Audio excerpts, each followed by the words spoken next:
Aftanas appeared before the girl. The main character could not believe that this was really a messenger of God, who was an angel. She couldn't believe her eyes and thought she was just imagining it. He congratulated the girl because she had a chance to be reborn. The girl died after all her torment. Boss yelled at her because she dared to argue when she should have said thank you because she didn't even have a higher education. The girl should have reported if she could no longer work. In other words, he will immediately find a replacement for her. Today was no different from the typical everyday life of the main character. She didn't sleep all night again. It's already 6 a.m. The girl had to return to the office before the manager arrived. In her hopeless everyday life, there was only one ray of light. The girl had to hurry up. The main character was born with a golden spoon in her mouth, but it is simply impossible to live with such brothers and father. And she had to quickly escape from this house. Her love was fantasy novels, but she didn't understand why the hell she should run away from a rich family with a handsome dad and the same brothers. Sweet Potato said that her handsome father doted on her, and that's if you don't think about his handsome brothers. And today, she actually received a diamond mine as a gift. And the Sweet Potato didn't understand why she wanted to run away. The girl really wanted to take the place of the main character of the manga. She would not have run away, but simply lived happily ever after. As it turned out, reading such short stories was and will forever remain the only outlet in the girl's life. The main character believed that her commentary on the novel was the best, and thought about what else she could leave so that everyone would be shocked. The angel did not understand whether the girl heard him and wanted her to at least pretend that she was happy. The heroine could not believe that she had been hit by a truck, but it was the legendary isekai truck from the novels, after a collision with which a person is reborn in a fantasy world. He expected nothing less from her. She actually read a bunch of short stories, and it is not surprising that the choice fell on the main character. She must use her knowledge to properly enjoy the world created by their god. The envoy said to take the issue seriously because she must choose a novel. And God will create a world following the example of this short story, where in the future the girl will be reborn. When creating this world, Aftanes studied a lot of data, but most of the details he borrowed from romance novels. God creates the world based on short stories that he hasn't even read. She was very angry. The angel from Aftanes asked the girl how she liked this world. It was created specifically for a Lufin like her. Lufins are people who read and love science fiction novels. The angel asked if the lady wanted to be reborn there, but the main character refused. She didn't want to end up in a world created by a madman who didn't understand anything about these stories.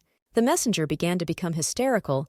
He pointed out that the girl herself wanted to be reborn in the place of the heroine of the novel, because she left a comment earlier. The girl considers such behavior unacceptable for an angel. He does not inspire an iota of trust and respect. She asked why the chance for rebirth was given to her and not to someone else, because there are enough people on the planet. The angel replied that under all the short stories that his god Aftanes read, there were precisely her comments. The girl's comments were not only always in the top, but also contained objective criticism of the main characters. That's why they decide to choose her, because she will quickly get used to the world created by Aftanes, the angel noted.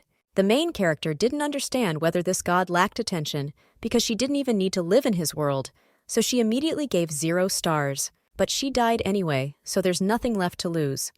The messenger's answers to the girl's questions did not reassure her at all, but still, she had nothing more to lose. The angel asked what about consent to rebirth. The main character is very familiar with the world of short stories, because in a month she managed to read dozens of different chapters and titles. She didn't know what to do if she was reborn as a slave, or she could become a villain whose head will be cut off through the chapter park, and nothing good will come from it. It may even happen that she will become part of the crowd, which will be used, and then simply thrown into a landfill. The girl still doubted, because the angel's answer was not at all comforting. After all, the answer that she would soon get used to it was unacceptable for the girl. The messenger asked if the girl was happy with everything, because she herself wanted to live in the world of a love fantasy novel. But the girl, as she wrote in that comment, she wants to be born with a golden spoon in her mouth, namely in a rich family with a handsome dad and brothers. The angel considered the guard too capricious, but the girl assured him that this was actually the basis of romantic stories. And besides, the family must almost carry it in their arms. The angel said that in short stories, this is definitely not the case, and the heroines have to gradually win the love of those around them. But the main character did not agree with this, because if you remember the little lady, then everything is exactly like that. The angel said that her story begins after the death of her entire family, and if she wants the same, then he can organize it. The girl immediately refused and said that she had just blurted out something stupid and that she would think carefully about it now. The messenger waited in anticipation for the girl's answer about rebirth. She noticed that all the main characters have some special abilities, and if not, then they are terribly smart. Angel thought it was time for someone to roll their lip, but in the end, he simply assured her that there was nothing to worry about.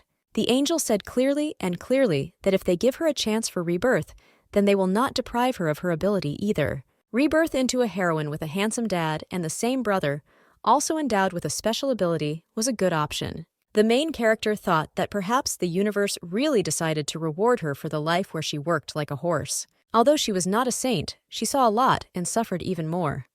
She agreed with the rebirth. The girl was glad that finally something good would happen to her in her life. And then the envoy said that the deal was concluded. Something strange started to happen. The girl had some unusual feeling, and a black portal began to open from above. When she realized that this was a deal, she immediately asked him to stop, because deals are made only with devils. Now the girl understood that this messenger was actually the devil. She screamed and said that she wanted to cancel the deal and return everything as it was before, but the envoy said that it was too late because the deal had already been concluded. The girl finally wanted to know what kind of super ability she has, but the messenger, opening his right eye with the same evil smile, replied that her skill would suit her perfectly. The girl promised the messenger that if this is the ability to believe telephone scammers, then she will get him anywhere in the universe. But the devil said that she need not worry, because in the end she is still his property. Suddenly everything goes dark, and then a luxurious, huge castle appears. A girl with tears in her eyes washes the floor in a huge hall. It was into her that the main character was reborn. She was very upset with the fucking imp of a swindler. She wondered where her handsome father and brother were, and the situation was not like the one where she was born with a golden spoon in her mouth. It doesn't even look like wood. She sat upset and was already thinking about whether she should have been reborn at all. She was greatly tormented by the thought of this rebirth, because what she received, to put it mildly, was not quite what she wanted. This is all just a castle. Suddenly, some person on the second floor said that the girl had taken after her worthless mother and was idle again. The girl apologized and said that she would improve. And he was angry because she couldn't do anything, even something as simple as washing the floor in the hall. The man pushed the bucket. The girl apologized and said that she would correct herself by calling the guy uncle. He didn't understand how she dared to call him her uncle. She apologized and corrected herself by saying the name Marquis. The man said that she should know her place, so her dad left her. The baby was all wet, and the Marquis added that it was generally unknown whether she was the real daughter of the Duke. When the girl was reborn and saw a luxurious house, she thought that she was truly reborn into a good family. And this meant that the period of her survival was over, and the period of a new life began. She hoped that she would have a family who loved her. What didn't happen in a previous life? And she can hope for a happy ending just like in a fairy tale, but she has become a nobody. She was very happy in her soul until the moment she realized what reality was. A girl with yellow hair appeared near them and asked her father what he was doing there. She looked out from the side, and her father did not immediately notice her. This was the main character's cousin named Claudia. If they were in the novel, then she would be the main character. And even here the girl remained a nobody. Father asked Tia what she was doing here. The girl looked menacingly in the direction. She decisively told her father that there was no point in torturing the baby like that. The Marquis noticed that his Tia, this is kindness itself, since it even worries about the dirty brat. The daughter hoped that her father remembered that her birthday was coming soon. The Marquis said that this is why he ordered the girl to rip everything out here. Tia said that there is no need to hold the holiday in such a large room because you can choose less. But the Marquis replied that the holiday should be done on a grand scale because birthdays are only once a year. This made the girl laugh a little. Tia bent down to the heroine and wished her good luck, and she complained to Dad that because of this dirty water, her shoes were dirty. The Marquis reassured his daughter by promising that he would buy her new ones. Tia was very happy and told her father that he was the best. The main character was left alone in a huge empty room. She was as devastated as the hall itself. Tears streamed down the baby's cheeks. She stopped cleaning and went to her bedroom. She lay on the bed and thought about her life. The baby's legs were all cut up. Suddenly, Tia wakes her up and says that the girl will now only eat once a day because she didn't clean the hall. Therefore, he will remain without dinner for a week. The Marquis's daughter ordered her to stop crying. Tia added that they cannot feed the girl for free even though they are cousins. After all, this will not be fair to the servants. Tia added that Dad always says the proverb, "Whoever doesn't work, doesn't eat." The girl smiled broadly and told her cousin to work better next time, because her duties must be performed as they should be. And in general, even because of such little things, the main character should be grateful, because her father threw her off to the Marquis, but left no money. Therefore, the girl must at least earn her food. The Marquis continued after his daughter and pressed on her weak points, talking about how the heroine comes at a high price. After all, she eats a lot, and of course she doesn't need to earn mercy on his part, because out of his kindness he took the girl into custody, although even her own father doesn't need her. But this is not surprising, because the girl may not even be the daughter of Marquis's brother. The man argued this by saying that the girl still does not have magic. Therefore, she must at least work off food. The girl couldn't believe that everyone had abandoned her because of that devil. The girl is disappointed. The little devil promised her a loving family and a golden spoon in her mouth along with superpower. The heroine really wanted her to have a family, at least in this world. The girl didn't even notice how tears rolled down her cheeks. The baby always wanted to have brothers and a loving father. A family is her only desire, and she so hoped that she would have one. She saw that the situation was getting worse every day, because she was getting weaker day by day, and no cure had yet been invented in this world. For a moment, she thought that dying was the easiest way out of the situation, but she immediately threw this thought out of her head, because it would be sad to die in such injustice. She promised herself that she would survive in a world with a 0 rating. Tia's birthday arrived. Everyone joyfully congratulated the girl. She stood in such a lush and beautiful dress that the tongue did not dare to call it childish. The girl saw how the Marquis adores his daughter and literally showers her with gifts. He often spoils his daughter with expensive dresses. They say that her dress costs as much as an entire mansion, and he buys her these every year. You can see how much Tia is loved, unlike the heroine. Tia stepped into some kind of slime with her shoes.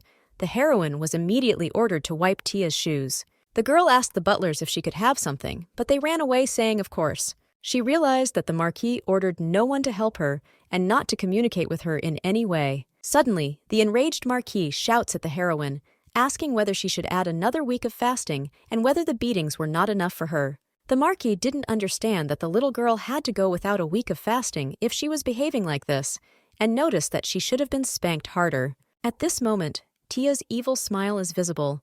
She liked the suffering of the main character.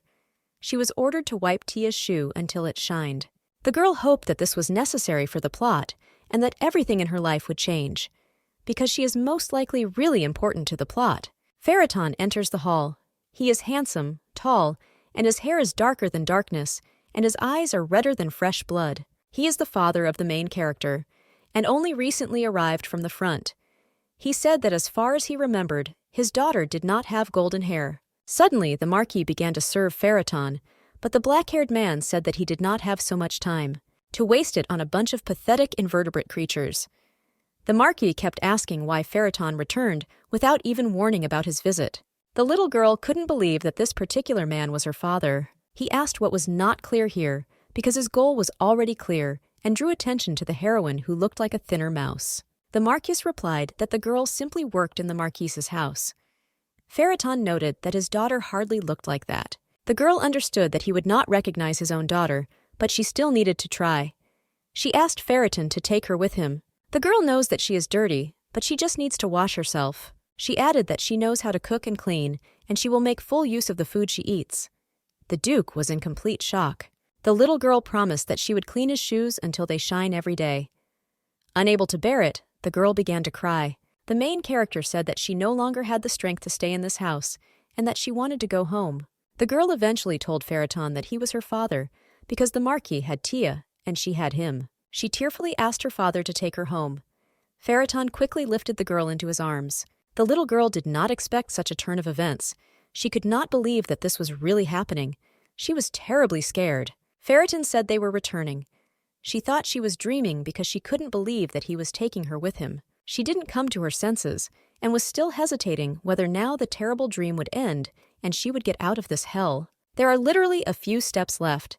Tia's dress was completely torn, and the servants immediately rushed to her. The Marquis cried out the name of Pharaton. The little girl did not understand what was happening, and could not believe that it was his doing. The girl noticed that the Marquis didn't even say a word about Pharaton taking the child with him.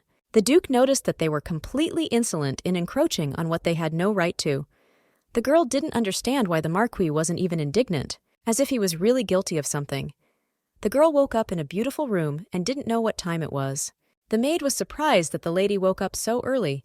She wished the girl a good morning. Her personal maid asked if she had slept enough. As always, the maid was emotionless, although the little girl doubts that she hates her. 10 days have passed since Pharaton took the girl to him, and her legs have completely healed, and the baby's health recovered very quickly.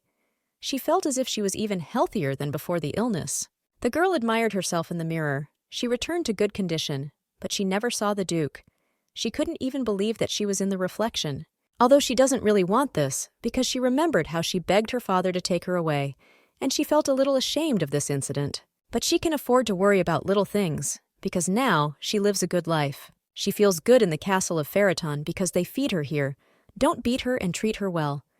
She would like to stay here for a longer time, and in order to stay longer, she needs to determine what the Duke of Pharaton is. She began to think that among the standard qualities she could match the qualities of Pharaton. The girl thought about justice, protection, and peace, but this is in no way associated with him, because he looks more like a villain.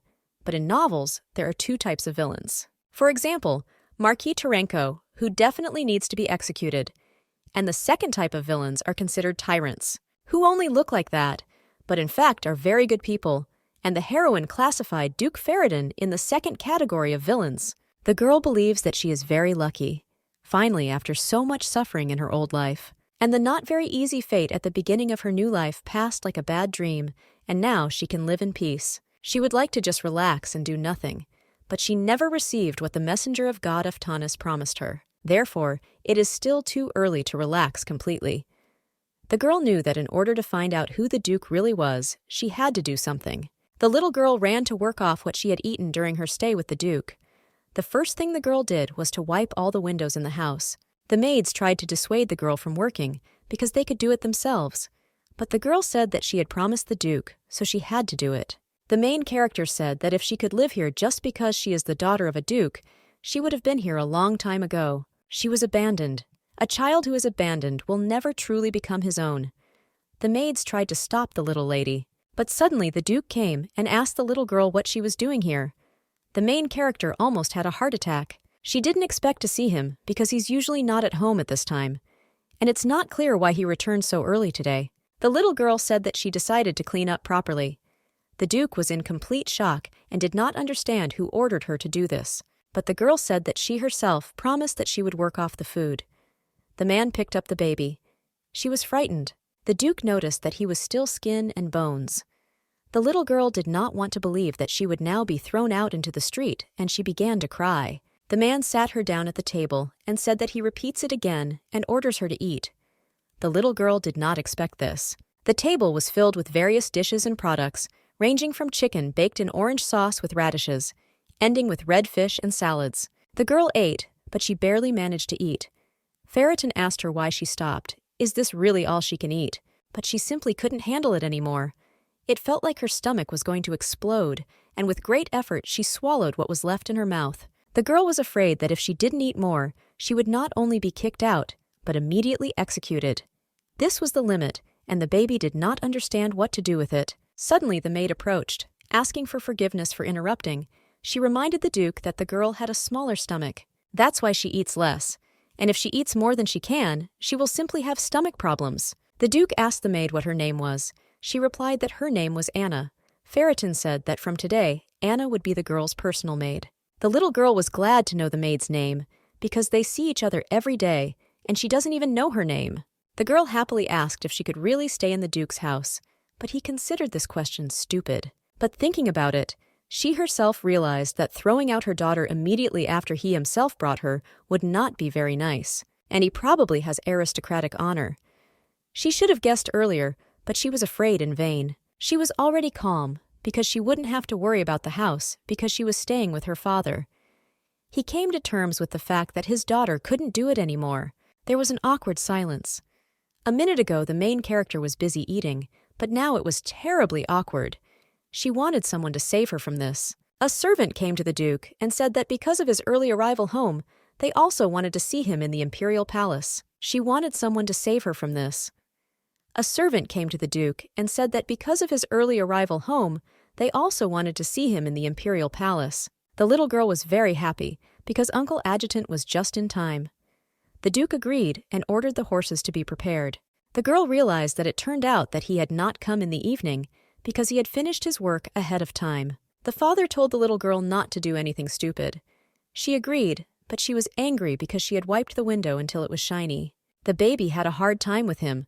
But since she really remains, then you don't have to worry about survival anymore. They feed on time, and there is even hot water. Anna came and talked to the girl. The maid hopes that she has calmed down and is now sure that she will not be kicked out of the house. The girl replied that she was no longer worried. The girl is sure that the reputation of the duchy depends on her father's choice to kick her out or not. The maid said that the girl no longer needed to do maid's work because she was too young. Moreover, the only daughter of the Duke, therefore, she has nothing to worry about. But quite the contrary, now she needs to think only about the good. After all, there will be no more problems. The girl thought about the maid's words and wondered if she really looked so nervous. And also, the maid added, the girl does not need to keep everything to herself. She can talk about any of her problems, and the girls will help her. The girl was asked in surprise if the maids were worried about her. They replied that of course they were. The little girl thought that the maids did not care, and that they would not like the fact that she spoke to them, and they themselves were not talkative. The maids replied that they would never answer that way in their lives, and they asked the young lady if she really wanted to talk to them. The girl quietly answered that she wanted. The maids praised the fact that the girl was completely different from other young mistresses and a completely unusual child. One of the maids agreed with this and casually said that the girl was just like an ordinary child, although she wanted to say that the girl was a very unusual child. The maid, with tears in her eyes, began to sincerely apologize to the girl, explaining what she meant. Now the little girl knew the name of another maid, Nancy. But the girl said that all this is not something scary, and she even likes being ordinary. The maid thanked her and said that the girl was very good. For the first time, the girl felt that there could be so much goodness and light in a house. Although they are a little awkward with each other, their hearts are still very happy. The girl doesn't know if it's possible to call everyone a family just because they all live under the same roof. The only thing that still bothered the girl was her mother, but was she really the daughter of the Duke? But if the words that the maid Anna said were to be believed, then she had nothing to worry about. The girl was sad because she had never seen her mother. She had only heard about her from others, and then only bad things. But it was not clear why the girl did not have magic like the entire Faraton family, because that little devil promised her power. But he didn't keep his promise. And another argument that she might not be his daughter is that the Duke has dark hair and blood-red eyes, and a face that, with its sharp shape, resembles a sword just forged by a blacksmith. And she has pink hair, the color of which is more reminiscent of spring flowers. Tourmaline eyes and a cute face. The girl began to worry again, because she was nothing like the Duke. The girl wondered what if she really was an illegitimate child, and the Marquis was right. The girl thought that if she really was an illegitimate child, then ordinary expulsion would not be enough here. Moreover, she sees the Duke as a tyrant with the black soul of a villain. At least that's what her Lufin radar tells her. But then she thought what would happen if the Duke became so attached to her that he loved her like his real daughter, or at least he won't kick her out of the house. The girl thought that she knew what she could do in this case. She is, after all, a true fan of romance novels and has read thousands of titles. So I put on a beautiful dress and decided to go to my father's office. The fact that she knocked was already an achievement. The main heroines of short stories are always very brave. The girl began to remember her first memory with him after her slavery to her uncle, how he called her a skinny little mouse. She knew that he didn't like him, but then he himself approached her. She was afraid to enter right away and decided to count to 10. But his assistant opened the door and said that the Duke was already waiting for her. The little girl couldn't understand how he knew that she was coming to him. The Duke waited for her to go inside. The lady has still not come to her senses from the question of how he knew that she had come. After that, she ran to hug her father and tell him that she missed him. The girl was worried because she considered the reaction of others strange. The Duke asked if she was bored. The little girl confirmed this with a smile. He noticed that during their meal, she was on pins and needles. The girl was worried because he noticed. But then I thought that it was unlikely that anyone would be able to eat calmly when they looked at him with such a look. The girl said that everything was fine and that she was just embarrassed. They haven't seen each other for a long time. And now she wants to be around her father more often, and at the same time, the feeling of embarrassment will disappear. The girl herself determined that she was an illegitimate child, so the Duke needed to become more attached to her. And in this case, even when he finds out that she is not his own daughter, he will not kill her. The man took her by the clothes. Hugging her father, the girl felt something very soft under her palms. She thought it was pure silk, but it still seemed strange to her that she could feel the warmth of his skin through his clothes. She reassured herself because she was unlikely to hold him. The girl touched his face. It was very soft, although he is already a father. His skin is well preserved like a baby's. Suddenly, a text about identity verification was flashed in front of her face. She was recognized as a reader who had made a deal with Aftanas, after which the check was completed. She had a new ability unlocked called Russian Cash. The girl got scared and thought that she was having some kind of hallucinations out of fear. But she will never forget the name of Aftanas because it was his guide who spoke about him. He also promised abilities and rebirth. The reader did not fully understand her power. She thought it sounded like she would borrow money from moneylenders and disgrace the whole family. But soon she switched back to her father's face. The little girl was scared because she said everything about her father's cheeks out loud. The father sat his daughter on his lap and began to poke his finger into the baby's cheeks, after which he kneaded the girl's soft cheeks. She thought it was her father's attempt to become more attached to her, and, most likely, she seems nice to him. Because when an adult man squeezes a child's cheeks, the affection between them definitely increases. The baby thought he thought she was cute. The father said that his daughter looked like an angry pufferfish. The girl was upset because he was supposed to be attached to her, but still it's not harmful to dream. After his words, the father ended the meeting and carried his daughter out the door in his arms, and he ordered her to be washed. She didn't understand why he ordered her to wash, because she was clean. Out of fear, the baby began to sniff herself. The girl didn't know why her father constantly carried her in his arms. After which she remembered what she told him about how she wanted to be closer to him. Although later I shattered these dreams in my head, thinking that this was nonsense and that I shouldn't get my hopes up so much. The maid approached the girl and asked if she was ready for a bath.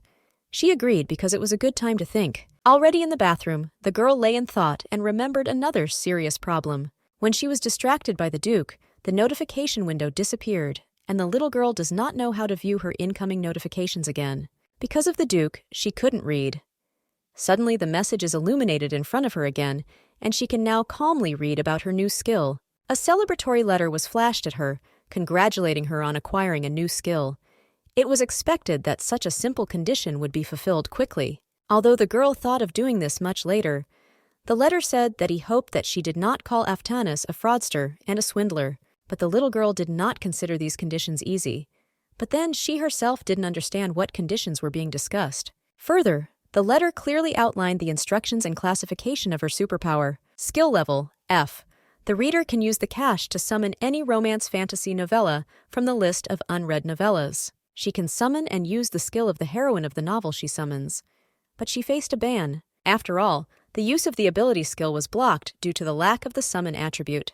The girl is very passionate about her power. She was very happy, because thanks to this ability, she can completely forget about how to survive forever. With this ability, she can easily conquer the whole world. She has already said goodbye to her long-suffering everyday life, but she didn't know what cash and attribute were.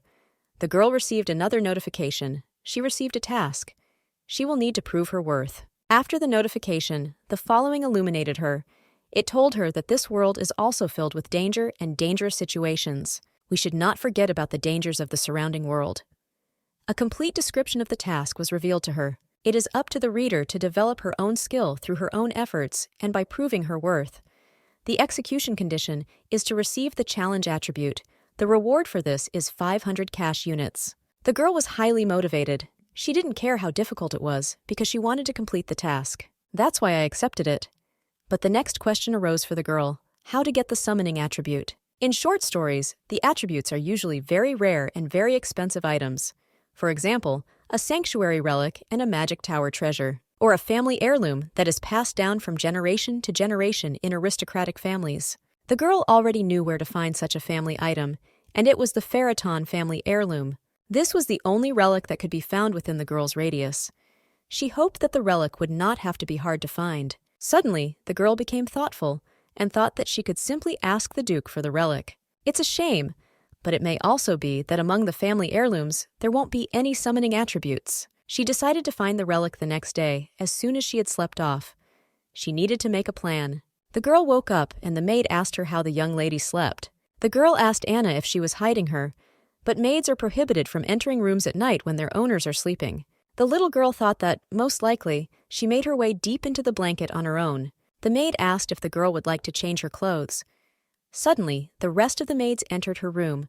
The girl sweetly greeted everyone, as if they were sisters. The girl saw the jewelry lying on the display case. She was delighted by their beauty. Various metal alloys and a bunch of stones, shimmering with an unlimited number of rays of light in themselves.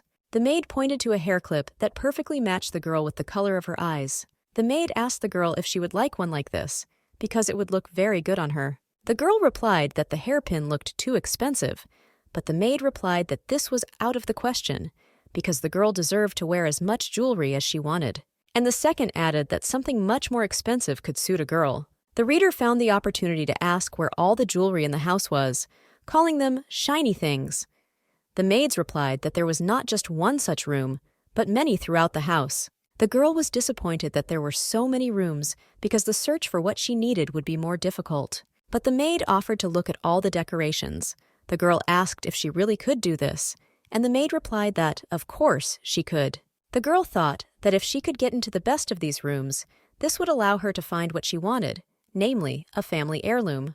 Remembering how strictly her uncle and his daughter Toy treated her, they would never have allowed the girl to approach such expensive jewelry. The girl herself didn't notice how she was plunged into memories, making a strange expression on her face. The maids were in tears and did not understand what was happening to the baby, and she, in turn, did not understand what was happening to them. The maid ran up to the girl in tears and asked what happened to her. The maid caressed the girl, feeling sorry for her and adding that she was so small and so vulnerable. The little girl didn't understand what was wrong with her face, and Nancy continued to feel sorry for the girl. The girl replied that everything was fine with her, because now she had sisters with her who were worried about her. Another maid entered the room and saw them all hugging together. The girl really likes it finally. After so many years of suffering and problems, she simply finds herself in a place where she is loved, sympathized with, and appreciated.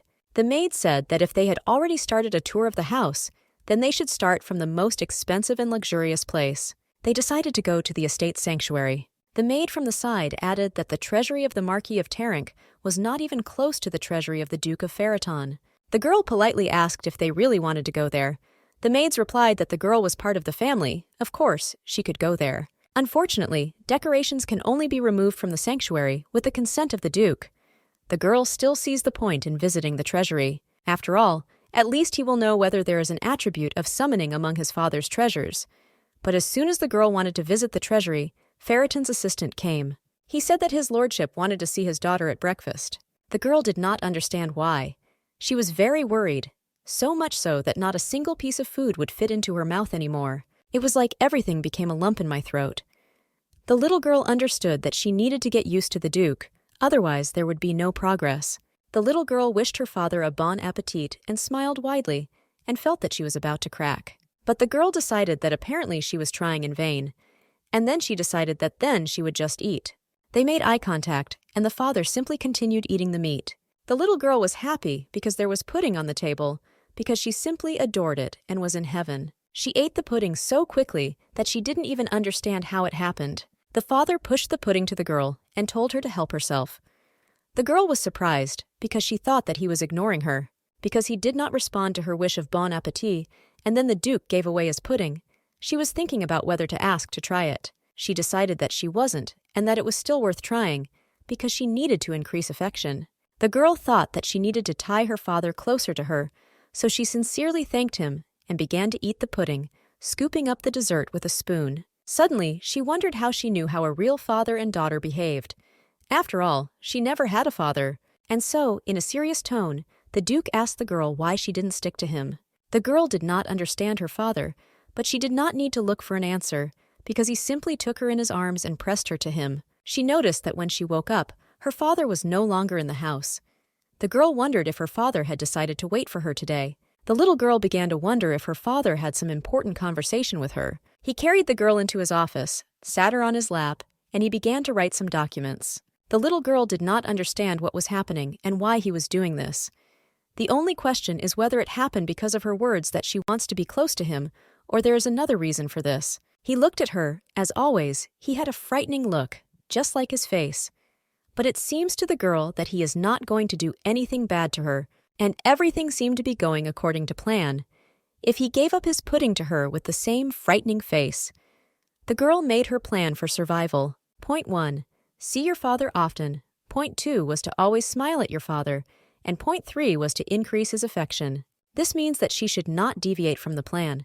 But still she was very shy. She suddenly remembered that she didn't have time for the little things her father did because she had to look for the summoning attribute. She started fussing in her father's arms, so he asked what was wrong.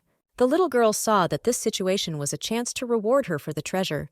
But she replied that she wanted to look at the beautiful sparkles. She was very scared because she again blurted out something without thinking. Language was her enemy. And so, the maid bowed and reported to the Duke that the girl wanted to visit the treasury. Although the girl did not understand why the maid told this. What if her father doesn't like it and scolds her? The little girl couldn't believe that they were actually going to look at family heirlooms. Besides, the Duke has a lot of paperwork to do. The Duke took her in his arms and went somewhere with her.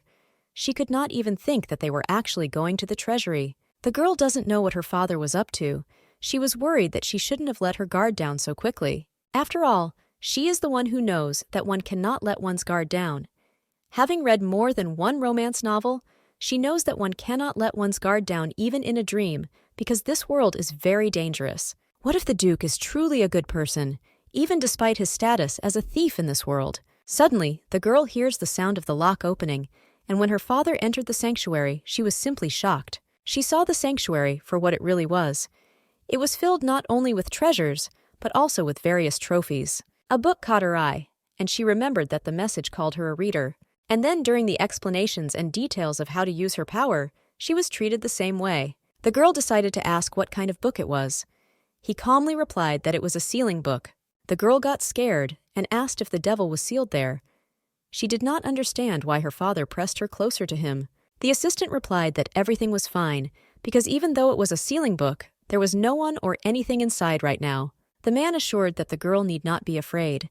She replied that she was not afraid at all, although her face said otherwise. She wondered if the Duke thought the same thing, that she was scared. The girl asked why they kept the book here if nothing was sealed in it. The father replied that this was the treasure of the first Duke. The little girl was delighted, because it was a very old book. She asked if she could touch the book, at least once. She looked into her father's eyes, making her face like a cat's. But it didn't help her. The assistant replied that one way or another it was a very ancient book, and it was fragile. The girl puffed out her cheeks, demonstratively expressing her disagreement. So she saw the message. The task addressed the girl as a reader, but he asked me to show her everything she was capable of. The main condition is to assure the Duke to give her the summoning attribute, and the reward is the opportunity to win a lottery with a prize fund of 5,000 cash units. She wanted to refuse. The girl was scared by this task because she wouldn't be able to persuade her father, and she couldn't risk it that much either. But the message added blood-red text that said the following: refusal of a task is death, failure of a task is death. The girl didn't know what to do because she couldn't take the book because she would die. But he also can't help but take the book because he'll die the same way. This is a hopeless situation. The eyes filled a little with tears. Another message was displayed to her, where she was informed that by accepting the task she had activated one of the functions, namely hints. She became interested in what these clues were, but her curiosity was short-lived. But it didn't matter, because she had to get this book. Hints would be displayed during the task. The girl hoped that she would at least be able to choose these hints. The girl saw that a heart was drawn on the Duke's cheek, and she was greatly surprised. The little girl thought that she should kiss her father on the cheek, but she knew that she couldn't trust that devil. The father noticed that the girl's face looked strange. She looked like a frog that had been strangled. It seemed to her that it even suited the Duke, but now was not the time for that. She still almost decided to kiss Dad on the cheek. I was very shy and scared. The girl calmed herself down, because this was just a hint. She could do without her and the kiss. She just needs to persuade the Duke. She grabbed her father's shirt and began to pull it while saying the word Dad. She promised that she would be very careful with the book, but could she even touch it once? The girl said that she was sad that no one had read the book for several centuries. She added that she would not harm the book, but would only stroke the cover. The little girl asked if it was possible with a very cute face. Her father reacted to this differently than she expected. His gaze became even stern. And his hands, she thought he wanted to break her ribs because she kept begging for the book. Even more hearts appeared around. All the clues made the girl kiss her father on the cheek. The heroine did not understand what was happening. She realized that there was simply no other way out. The lady looked at her father's face. This is what a man who expects nothing looks like. The baby stretched out her hands to her father for a long time, but he did not understand what was happening and what the girl needed. The girl kissed her father on the cheek, following the prompt. The reader was captivated by the Duke's face, even stony and emotionless. It looks very beautiful. The baby smiled happily at the Duke. Everyone present was in complete shock because she kissed the gentleman. The girl heard a crunch, and suddenly the glass shattered. The father broke the glass barrier to get the book. He took her in his hands. The girl couldn't believe it, and the assistant was completely shocked by the gentleman. The little girl really wanted to pick up the book, but her father did not give her permission and examined her on his own. She looked safe. Even though this book is ancient and no one has it sealed with it, you still need to be careful. The girl realized that the Duke did not take out the book not because of its importance, but because he was worried about the girl. He didn't want her to get hurt in any way. The assistant excitedly told the Duke that this book was very expensive for the first Duke. The assistant added that if the girl tears or damages the book, the Duke quickly interrupted his assistant's chatter by asking whose book this was, and looked at him with a very angry look. The girl was very happy. She told her father that he was the best. This greatly surprised the ruler. She reached for the book, and the faster she wanted to take it, hearts began to fly around again. The little girl thought about what a bastard the demon was, and about what she would do to him as soon as she caught him. The girl kissed her father again. The Duke's face no longer resembled stone so much. The girl is surprised that he likes kissing his own daughter on the cheek so much. This is a sign of a loving father. The girl could not understand whether her father had become angrier or kinder. The girl touched the book and saw a notification. It said that she had received the summoning attribute and completed the task of proving her worth. She also completed the Best Expression of Respect task. She received rewards of 500 cash units and a chance to win 5,000 cash units in the lottery. She almost died from stress, but she likes the 5,000 cash lottery because she loves money. The girl added that the chief assistant of the Duke of Ferriton Urkel Viscount admires her. The girl received many more messages that Heine, the Duke's chief butler, and the maid of the Duke of Ferriton's house admired her. Her influence in the family increased. She received a reward of 500 cash units. The girl realized that if she receives a positive reaction from people around her, then she gets cash. But the girl doesn't understand why they admire her so much. In the end, her most important merit was illuminated. Namely, she achieved the highest level of satisfaction for the Duke of Ferriton. The Duke asked the little girl if she had seen enough of the book. She received a new notification, but decided to check later. The Duke came in with her in his arms. The girl thought it was very pleasant and close. She really wanted to go back to the room and find out what was going on with the lottery and the extra reward. And the girl really wants to look through the book to find out her strength. Her opinions are interrupted by people in the Duke's office. They say investors are flocking to Marquis Terenk's gem mining business like flies to honey. It is said that the Duke also invested money in Terenka's business, but these are just unfounded rumors. They added that if the Duke had not ordered Terenka to be monitored, they would not have known about such rumors. People learned about the rumors from Marquis Schrodel while he was drunk. Although the next day, when he was well sober, he began to object to everything. But they became a little suspicious. Despite the fact that the mining of Mana Marquis Terenk stones is very unstable in terms of its results, the number of investors has not decreased from this. The men gave the Duke a letter with a list of everyone who invested in the Marquis's business, and these were Duke Delvatran, Duke Iskamil, Marcus Schrodel. All of them were very influential people. Duke Ferriton said that only the rich are on this list, but he thinks this is strange, because if there is no mana in the stones, then all the investments will be a waste of money. For some reason, investors are sure that there are a lot of lies in the stones. The only way to impose such an opinion on them is to lie. That Duke Ferriton also invested in Terenk's business. The men added that Marquis Schrodel would not lie while drunk. Duke Farraton got angry. He wanted to find out who told him this nonsense, but the men don't know, because Marquis Schrodel spoke only a bunch of unintelligible words, and they could not find out the name of the informant. It should be noted that Marquis Schrodel loves a lavish reception, and Duke Delvatrin and Duke Iscamil lead a relatively secluded lifestyle. These three persons did not intersect in any way. Duke Farraton stood and thought. There were only two options left, or the two of them invested without knowing about the rumors. The lady was glad that they were thinking the same thing, or the Marquis of Terenka spoke to them personally, the girl suddenly added. Suddenly, after the girl's words, everyone fell silent. The girl didn't even think that she said it out loud. She was in a hopeless situation, but she was embarrassed. The girl was thinking about what to say next. All attention was focused on her. The girl said that her uncle said so. She was asked if she meant the Marquis of Terenka. The little girl replied that yes, and that it was the Marquis of Terenka who told some man in an expensive suit that Dad had invested in his business. Her words did not sound very truthful, but the girl added that the Marquis of Terenka was showing some kind of trick. It was a very beautiful card. It was black and shiny. The girl pointed her finger at the card that was in the man's hands, and she said that Terenka showed exactly the same one. The assistant asked for exactly the same card, and the Marquis of Terenka showed it to his husband. The girl was completely sure that it was this card. The men in the room were shocked. Did the Marquis of Terenka really do such a thing? He must be a madman if he does such a thing. Was it really her that he used as evidence? There were many questions, and it was necessary to find answers to them. If the mines actually produce stones with a lot of mana, then everything will be fine, but if not, then the Duke of Farraton and all of them will have big problems, so the high society will decide that Farrathon is involved in a scam. Duke Farraton did not utter a single word. He kept looking at the girl and asked when she heard this conversation. The girl thinks that her father suspects her, his own daughter. The girl is afraid that if she makes a mistake, he will definitely kill her. The little girl replied that she was cleaning her uncle's shoes while he was talking to the man. The assistant was surprised, because all the checks they sent were supposed to be used to support the girl. The girl could not believe the assistant's words. He continued that the duchy sent huge amounts of money for her upkeep.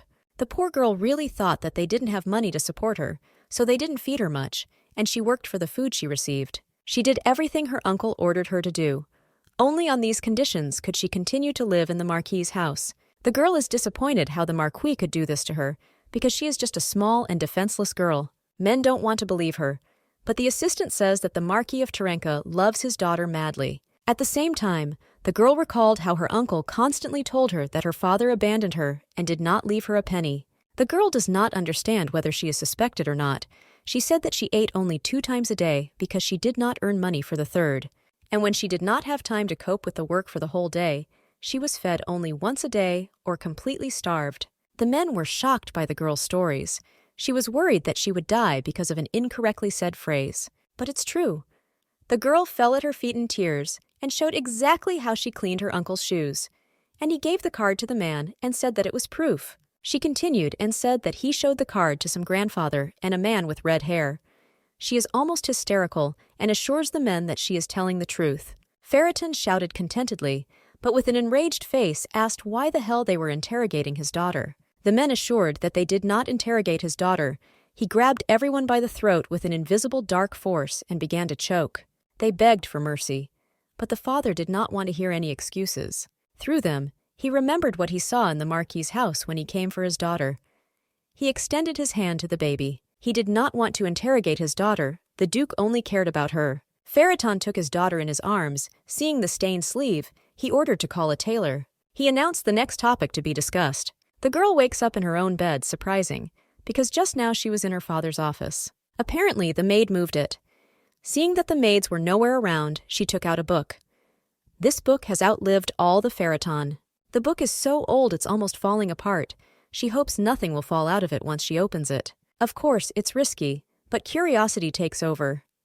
She throws back the book, and the whole room is filled with a golden glow. Surprisingly, the book she had just opened was old and almost fell apart, but now it is in perfect condition, like new. She opened the book. It contained a bunch of black magic spells and a key to obtain divine power. The girl thought that if this is a sealing book, then there must be a way to seal the demon, or a spell to summon it. She began to leaf through the book to reveal her full ability. But when she opened the book completely in the middle, it turned out to be empty, after which she received a notification. It said that the summoning attribute seal had been lifted, and now the restrictions on using the ability were also lifted. The girl can finally use her ability. She is very happy.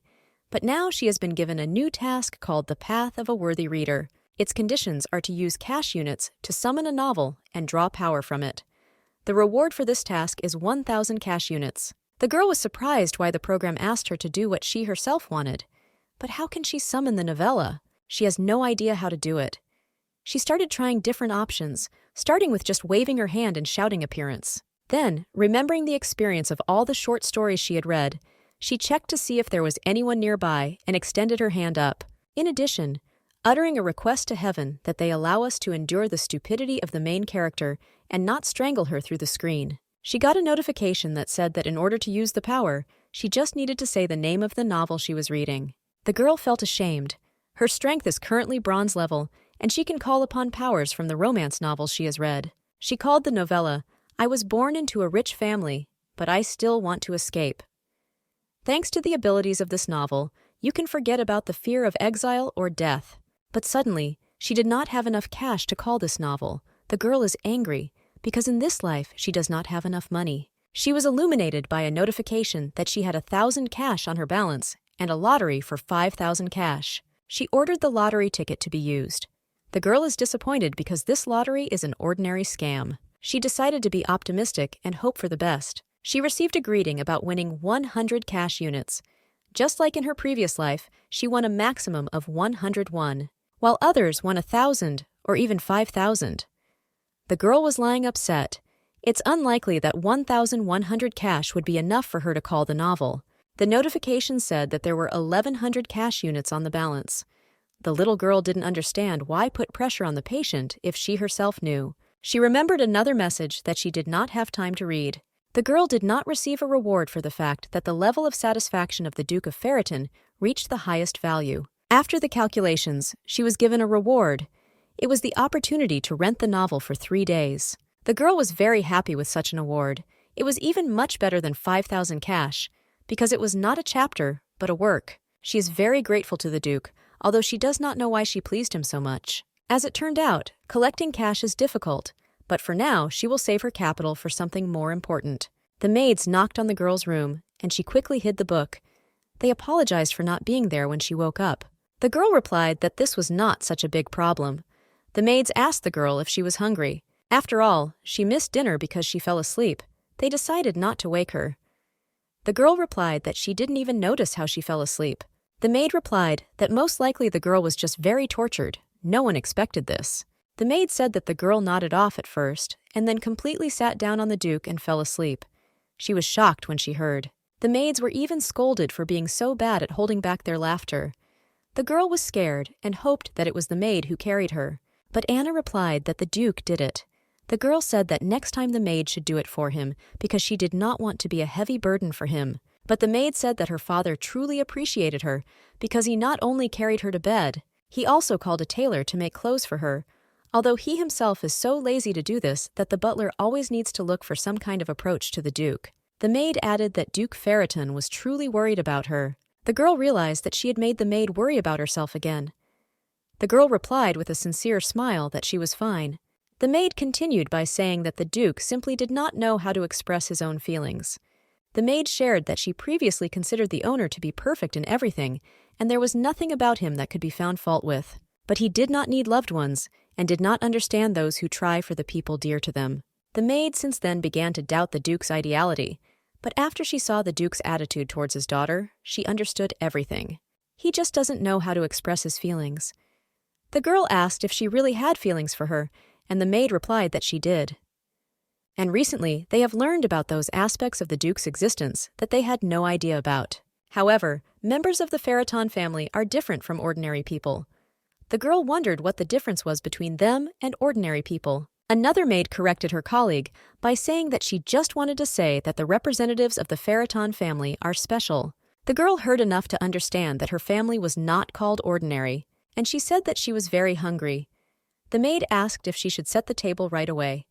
The girl wanted to know more about her father and her family. The Marquis did not understand why Duke Delvatrin wanted to withdraw the investment.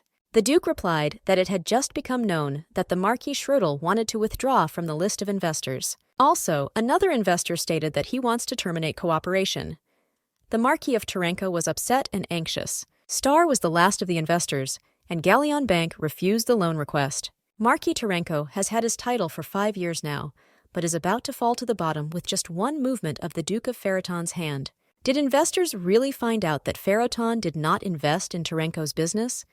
But he couldn't figure it out because the maintenance check assured them that Tarenko was right. He couldn't figure out how the investors knew this information. Tarenko wanted to use the resources of his family, but if the truth reaches his father, he ordered his servant to do everything so that his father would not find out anything and called Tia to him. The man called her to send her to the house of the Duke of Ferraton because she missed her. The girl was surprised because she had never been interested in her. The Marquis continued that no matter how she is her family, they grew up together like sisters. She replied that if all this had come to this, then let this mouse go to them, and not she to her.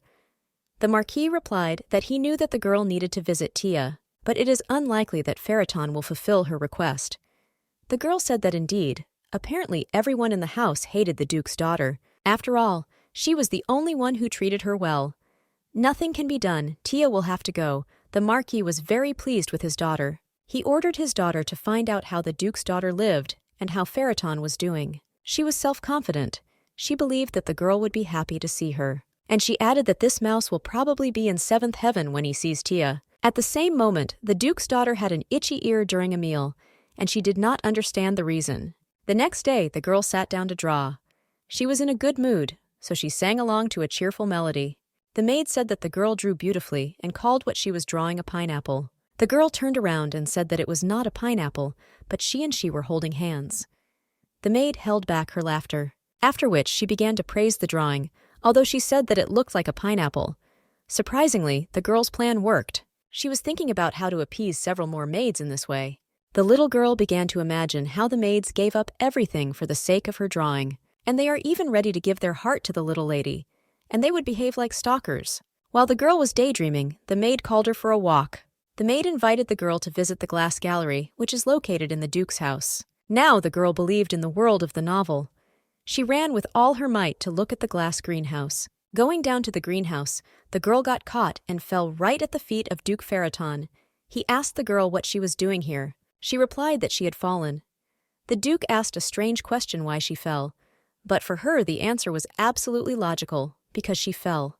At the same moment, the maid ran up and said that children at her age very often stumble and fall, but Duke Ferraton believed that the girl was weak and therefore fell. She asked her father to take her in his arms. Dad silently picked her up. He saw small scratches on the girl's knees, got a little angry, and walked in the other direction. The maid followed him, but the girl still wanted to go visit the glass greenhouse. The Duke sat the baby on his knee and was surprised why her knee turned so red. He decided to treat the wounds with a special ointment so that after a few days, not a trace of them would remain. The Duke knew that she was weak, but for Duke Ferraton to say so much. The girl began to worry that her father would abandon her again due to weakness. Is she really an illegitimate child? Moreover, there is not a drop of magic in it. Ferraton independently decided to treat the girl's wound. The maids were surprised by this, because they did not think that he could handle it himself. The girl contorted her face in fear. She thought that now the wound would be very hot from the ointment. The maid intervened and said that she did not want to bother, but the craftswoman from the clothing store came. The maid added that the Duke had a meeting soon, and it was better to leave her to the maids. The Duke did not answer and went to meet the seamstresses in person, not paying attention to the meeting. Surprisingly, the men followed him. The tailor is happy to finally see the girl. They have been creating beautiful dresses worth a castle for several years. It's a pity because children's clothing only lasts for one season. It's all money down the drain. The seamstress started from the very bottom, and now she sews clothes for His Majesty the Emperor. Her name is Eutrophilia. She looked exactly like a stylist, with an interesting short haircut and an extravagant, beautiful suit that emphasized her curves. The woman is sincerely glad to see the lady who was so carefully hidden from her all this time. The maids were incredibly interested to see the result. They believed that the girl would be an exact copy of the Duke and his sons. Strands so black, it was as if the darkness had swallowed up the light, red bloody eyes, and a bestial gaze emitting an extremely strong aura. The designer created a dress for a beautiful and fragile girl, presenting her as very tender. Her colleague bet that the girl, even at a young age, has unrealistic charisma. But the fashion designer replied that one should not expect a member of the Farraton family to be cute and charming. Even if she sees a small copy of the Duke, she must not show disappointment. The Duke entered the room, and the women greeted his lordship. The craftswoman hoped that the girl would be very sweet and charming, and not an obvious copy of her father. Seeing the girl, the seamstress was very surprised. The girl she saw was so sweet and beautiful that Yutra could not even control herself and began to praise the girl. But Duke Farraton did not need praise for his child. He briefly and sharply ordered that the girl's measurements be taken. At the same time, holding her in his arms, the craftswoman asked to lower the child from her arms to take more correct measurements. But on the other hand, she decided not to expose herself to greater danger, and she began to take measurements of the girl right in the Duke's arms, saying that it was even more convenient. Yutra noticed that the girl sat very politely in his arms, even when she was taking measurements. Apparently she loves him very much, the woman told the Duke, and added that he was lucky to have such a beautiful daughter. He replied that the girl was simply always with him, but it gave him a little trouble. The girl did not like her father's words that she was doing extra trouble for him. But the craftswoman added that the Duke apparently protects her very much if he decided to come to take measurements in person. Duke Farraton is at a loss for words because he said that the girl simply falls very often, like a newborn fawn, and he has to carry her in his arms. The butler added that little miss absolutely adores her father. The men began to tell how sweetly she fell asleep on the Duke's lap. The Duke remembered that when he came from the war, his daughter fell into hysterics, that some evil man had come. The girl saw pain on her father's face. But at this time, everyone around could not cope with how cute His Majesty's daughter looked and how sweetly she hugged him. Jutra added that she must be so comfortable in her father's arms. And a man who came to the meeting shared that he was terribly jealous of the Duke because he was lucky to have such a wonderful daughter, although all this chatter made him nervous. The butler asked the girl if she loved her father. The little girl replied that she loved her, but the answer did not satisfy those present, and they asked how much she loved her father. They wanted the girl to say that her father is the best.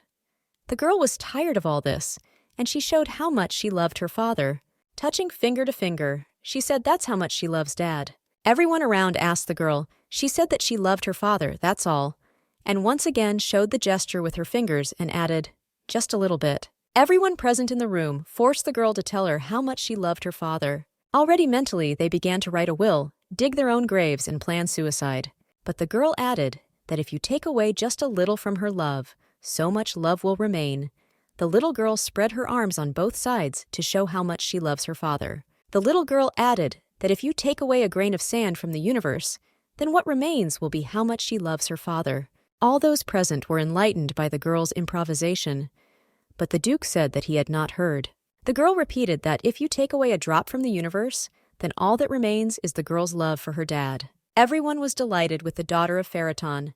They asked to share the secret. But the Duke didn't really like this whole kindergarten. He asked the girl why she even decided to take something away. But, at this moment, she had not yet come up with an idea. But she quickly got out of it by saying that she wanted to love her father even more thanks to spending time together.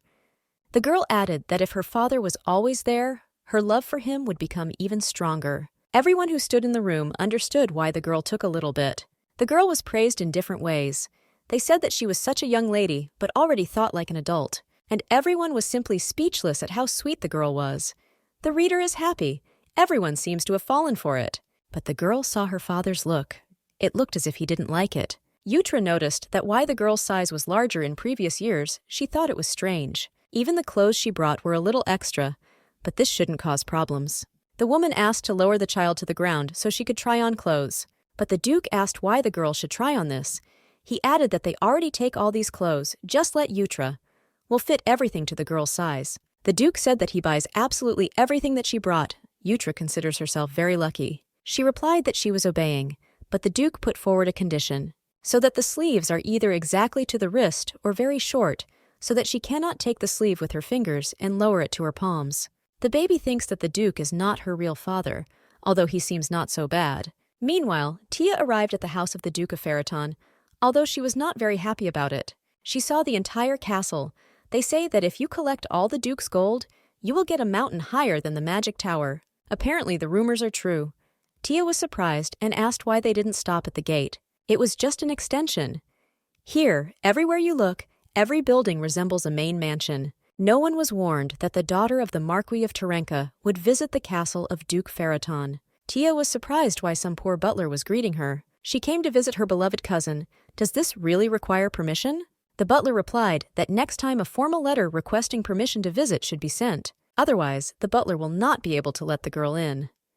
She and her maid walked defiantly with their noses up in front of the butler. She was amazed by the grandeur and beauty of the castle. Everything was so luxurious, she ran and looked at everything that was in the huge hall. Suddenly, she saw a portrait depicting Duke Faraton.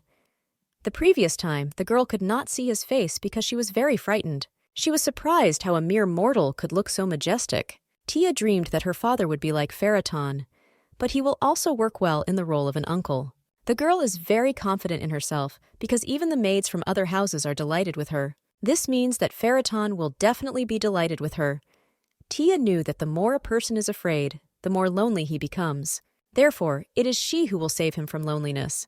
His uncle definitely needs him, Tia was sure. She believed that a child born out of wedlock would not give the same love and joy that she would give.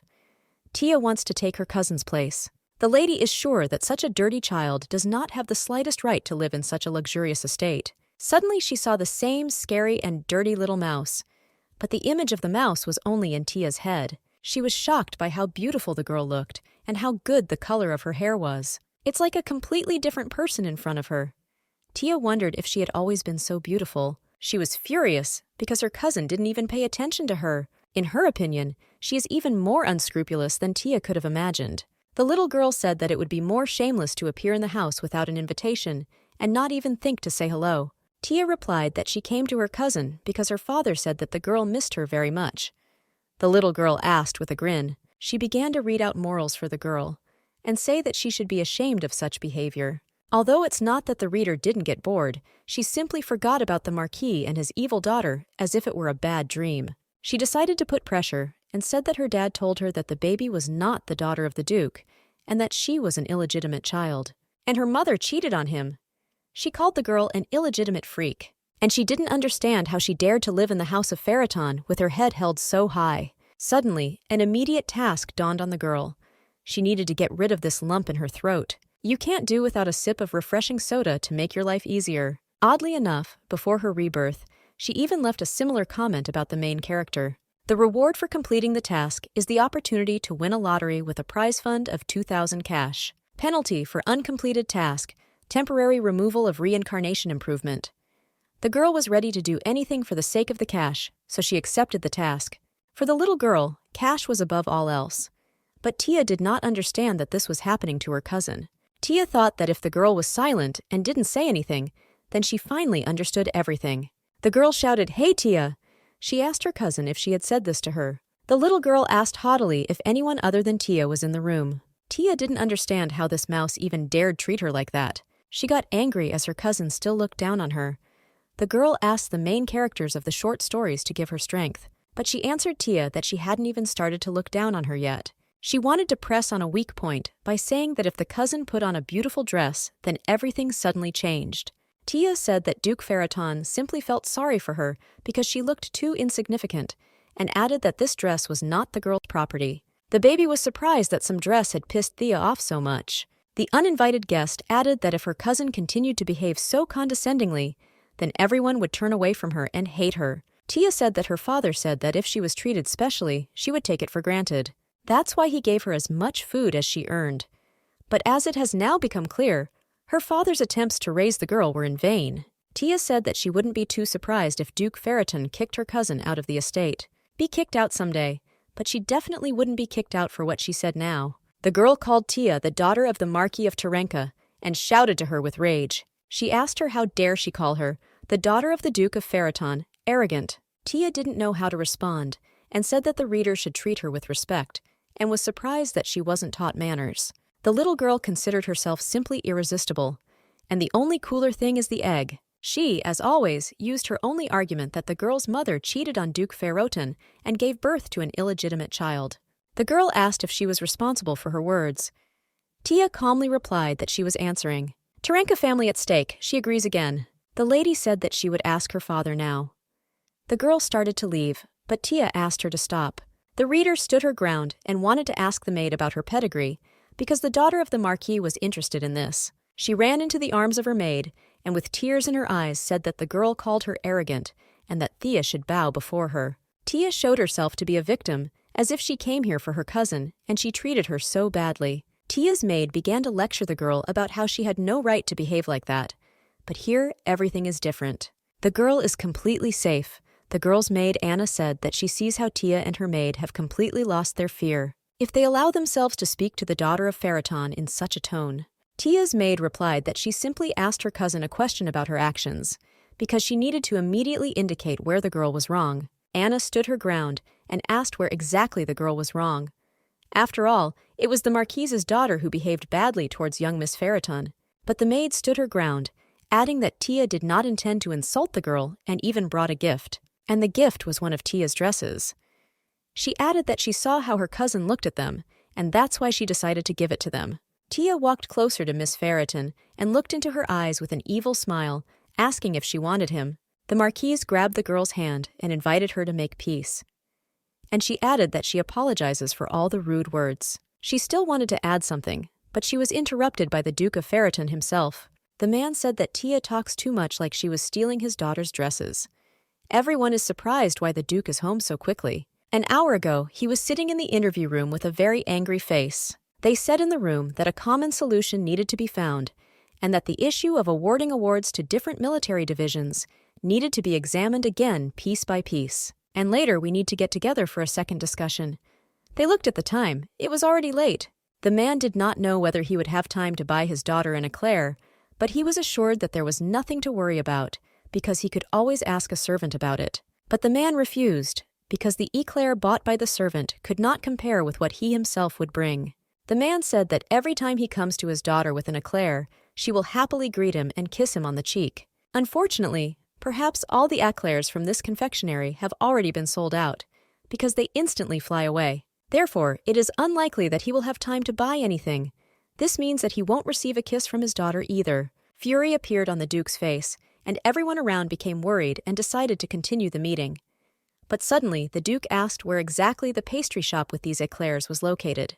Everyone who was at the meeting was seriously worried. They thought that the Duke suggested another topic to kill them all right here and now, because he is a terrible person.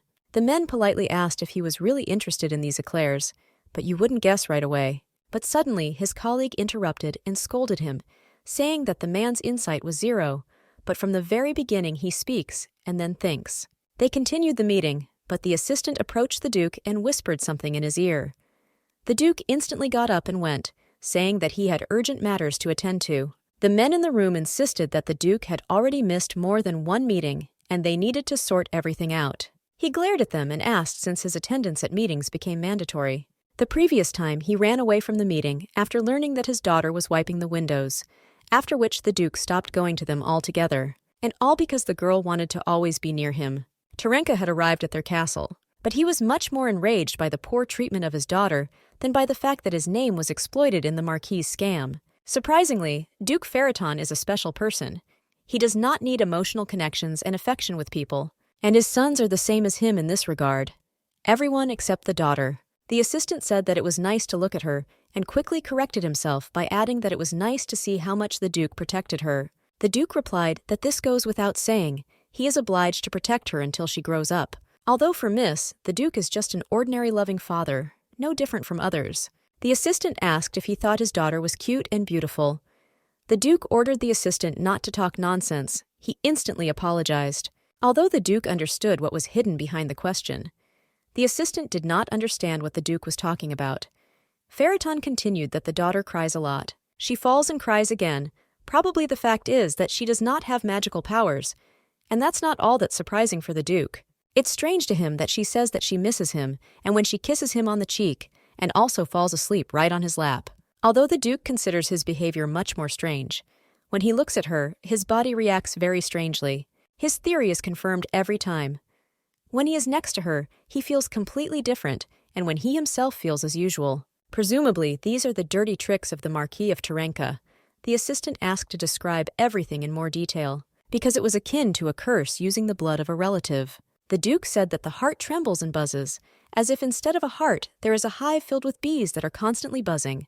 The assistant realized that this was not a curse at all. He asked if his heart was starting to beat loudly, like it was abnormal, and was constantly squeezing. The Duke replied that these were precisely the symptoms, and he always wants to feed her something. When he is alone, he does everything for the Empire, and his hands begin to work, while his head has not yet had time to think. And when he sees his daughter, all he wants to do is bite off her cute, chubby cheeks. The Duke said that this was a serious illness, but the assistant thought to himself that this was not an illness at all, but simply mad love for his daughter. Progress is visible. The assistant hopes that one day the Duke will find out the real name of this disease. The Duke ordered to go to the pastry shop, but the assistant said that they had probably sold out everything. The Duke didn't answer, just looked at him. The assistant remembered who was really in front of him, so he decided not to risk it anymore. You apologized to him. The butler asked if he should buy the girl eclairs. The Duke agreed, but then decided to go there himself and buy them himself. The assistant asked if Farrakhan would definitely buy eclairs. He told the assistant to simply say the name of the bakery and where it was located. The Duke left, and he himself ordered the assistant to find a store with toys for children her age. Farrakhan already knew why the Marquis of Tarenka sent his daughter to him. She ran to the Duke with hugs and a dress in her hands. But the Duke answered what kind of rag she was in her hands and walked around her. Then he took his daughter in his arms. But she's not his family, Tia thought. She began to get out of the situation. She thought that she could frame the girl, as if her daughter had told terrible things about her. After which the Duke began to treat her poorly. Tia said that she forgives the Duke because he simply became a victim of his own daughter's lies. The Duke's daughter asked what exactly this lie was, but Tia stood her ground and said that she herself would apologize for her cousin. Tia thought that everything worked. Because the Duke's face changed, she added that the daughter apparently lied to her father that Tia stole her dresses. The Marquise did not stop, so she said that she understood her cousin. Apparently she was lying to look better in the eyes of her father. The daughter of the Marquis of Tarenka is so confident in herself that she has no idea what it's like when she is ignored, when she is refused and told that no one needs her. And that's why even now the girl cannot stand up for herself. The Duke was very angry and did not understand how Tia dared to say such things about his daughter. Tia said that she had no need to steal his daughter's dress. She even brought one of her dresses to give her as a gift. The Duke asked what kind of dress he last saw on her. She didn't understand what he was talking about. Farrakhan continued that on the day he picked up his daughter, she was wearing the dress he had sent for her daughter. And only now the girl realized that her father did not treat her badly. He was talking about how she was dressed and what condition she was in. Tia said that all this was nonsense, because her father bought her that dress. She said that her father buys her such dresses every year for her birthday. The Duke asked the girl whether exactly every year. He was so angry with the girl that he could barely contain himself. Tia said that this was her dress, considering the Duke's daughter a fool. She couldn't stand it and said that his daughter was weak-minded, and that's what her father and the maid told her. The Duke asked what her father said about him. She replied that he was a cold-blooded killer with darkness running through his veins. He didn't know what sadness was, and if he cried, someone else's blood would be shed. Tia wants the Duke's daughter to always be in the shadows, to always have fingers pointed at her, and to be bullied by everyone and everything. This is how she sees his daughter's life. Tia added that the Duke's child was just a brat who had stolen her place. The Duke replied that even the milk on Tia's lips had not dried, and she already wanted to die at his hands. He said that she might not expect a pardon. She knelt down. She didn't understand what was going on and asked for help. Tia imagined how she, instead of the baby, was sitting in the arms of the Duke, and she was kneeling in front of them. The girl's self-confident face instantly filled with horror. The Duke released her, ordering her to disappear. He sat with his daughter on his lap. She was drinking tea and could not understand what had happened between them. As soon as Claudia called the girl brainless, at the same moment the room became completely black. But compared to the previous time, she felt safer, as if night had fallen and she could close her eyes and rest. And when she opened her eyes, she saw that everything was back the way it was. The Duke called his subordinates and said that today an insect entered his house, which not only encroached on what it had no right to. He asked how to punish those responsible for allowing this insect to sneak into his house. The servants all unanimously said that they deserved to die, and only they were to blame for this. The young lady could have gotten hurt because of them. The Duke did not want to get his hands dirty and ordered the servants to kill themselves, but his daughter had a different opinion. She didn't want people to get hurt because of her. Such nonsense. so she shouted that no, it's impossible. The Duke said they didn't do their job, and so they must answer for it. The little girl said that Claudia just came to check on her, and then they quarreled a little. The girl said that children often quarrel over trifles, so Dad doesn't need to punish the guards for this. The gentleman asked Urkel his opinion about this. The man added that Miss, as always, is absolutely right. And as far as he knows, children really do quarrel quite often. The little girl's throat was so dry. The tea was simply divine. The father looked at his daughter and said that she had a mustache. The reader was very surprised and did not understand what he was talking about. Dad wiped her face. The main character couldn't believe that he had turned on the mode of a caring father who wipes his child's dirty face. The butler could not believe that his master could behave like this. It was simply unthinkable. He had never done anything like this before. But then the little girl decided that she was just daydreaming. And for one thing, I remembered that they were having a serious conversation here. The fate of a dozen people was being decided. The little girl didn't understand what was going on. Their looks were very strange. The baby received notice that the servants of Duke Ferraton were deeply grateful for her kindness. My daughter was very interested in how these guys survived here all this time. Influence within the Ferraton family has increased. For all this, the girl received 5,000 cash units. She was very happy because it was an immediate guarantee and not a chance to win. The Duke's servant noted that the lady was in excellent spirits and a real cutie, and added that she should be very comfortable on her lap. The Duke added that he has no idea why she behaves this way. But the girl believed that this did not concern him at all. The baby is very tired. Claudia returned home to the Marquis of Terenka. The lady really wanted to sleep. The soda quest is automatically completed. The counting was over and it was a partial failure. The main character was very angry and did not understand how this happened because Claudia returned to herself and considered this a success, although she doesn't really know how it ended because it was so dark that she couldn't see anything. The girl was very scared because there was also a fine. The fine calculation has begun.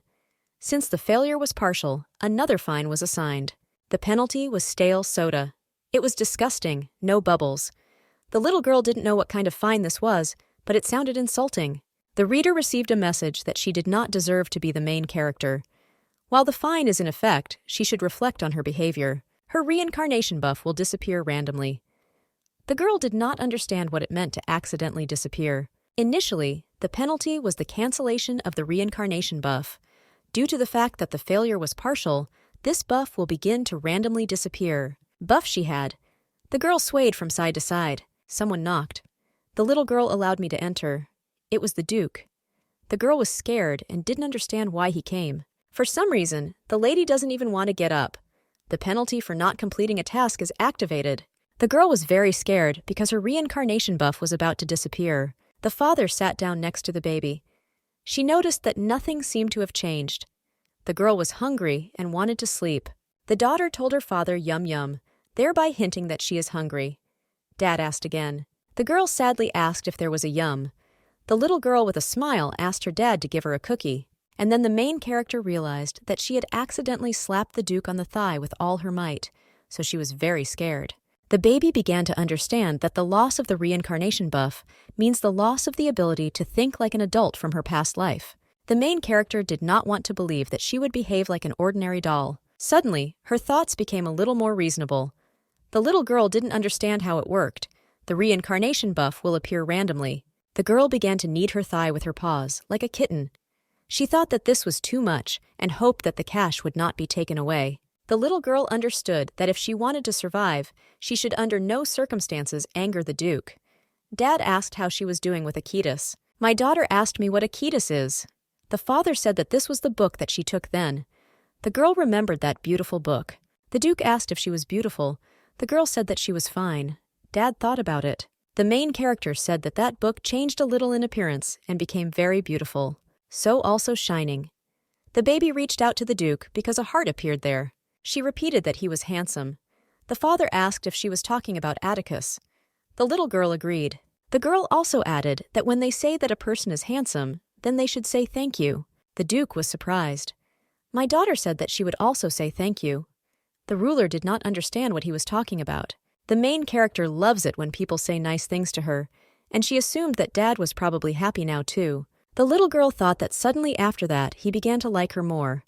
She hoped that was true. The Duke wondered how beautiful that book had become. The situation is terrible, but she is home again. That is, her returning mind. The girl didn't know what to do now, because now the book is completely different from the one her dad gave her. She thought it would be better to just confess. She knew that she couldn't lie and thought that he would probably forgive her for being honest. But immediately she stopped, thinking that this was a very valuable book. First, for her sake, the Duke had to break that display case. And now, through her fault, Akitas has become a completely different book. She decided that they might begin to see her as a walking problem. The little girl assured herself that everything would be fine and she just needed to have courage. The Duke was waiting. The girl could not withstand his gaze, so she began to say that she did not spoil the book. She was very scared. The butler was upset because the little vixen had upset their miss very much. The master had just gone to see the baby, and the servant hoped that he could console her. But I noticed that he had already left. The man asked the gentleman if he had already talked to the miss, but the servant didn't like the man's reaction, and he decided that the conversation was simply not going well. He hoped that Miss was not upset to the point of tears. The Duke asked Heinz to answer him honestly. Lost in thought, the Duke asked if he was scary. This question scared the man terribly, and he asked if the ruler could repeat the question. The Duke asked the man to simply forget about it. The Duke covered his mouth in horror when he realized what he had said. The little girl cried and said that her dad was not scary. The Duke did not understand what was happening. The girl rolled on the bed and screamed that she didn't intentionally make the book different, but he still glared at her so creepily. The main character said that her dad is not scary, but very handsome. She screamed that her daddy had a diamond mine. The Duke said that he was also rich and that she had not only a diamond mine, but also a gold mine. The little girl added that her dad just adores her to death, and he truly loves her. The man was sure that she had ruined the book. Also this hysteria with whims. She is still small, but she is still one of the Pharaton. And so the Duke had to be disappointed in her. But oddly enough, he doesn't even want to punish her. On the contrary, the little girl said that she hates him and he is not her daddy.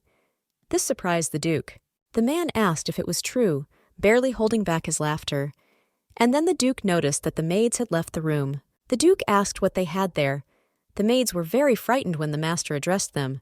One of them said it was nothing important. The gentleman said that he decides whether it is important or not. Without hesitation, the maid handed the Duke some piece of paper. When the man opened it, he saw a drawing there. The maid said that the lady actually drew this picture. The Duke thought for a moment and asked again.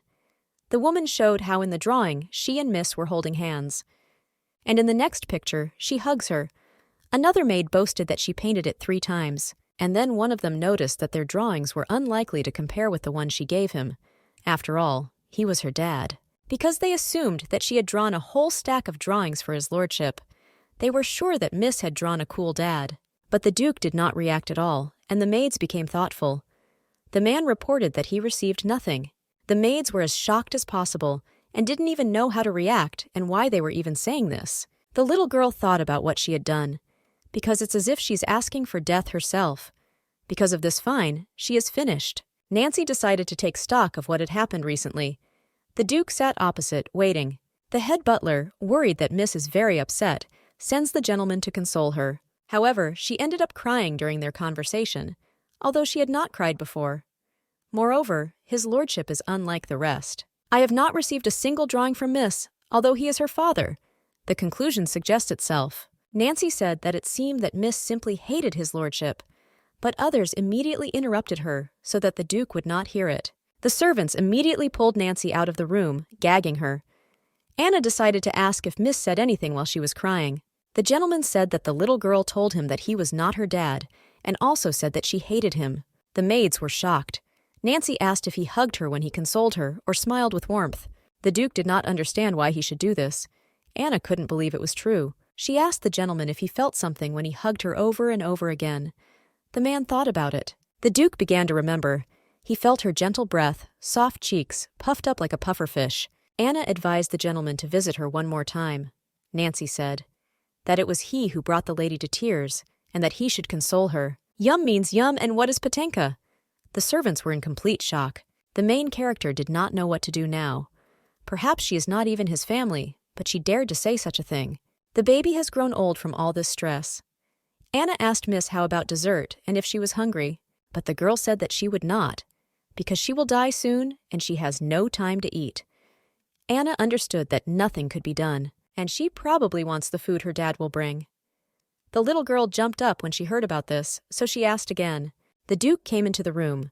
The daughter was glad to see her dad, but she could hardly call her dad because she felt guilty.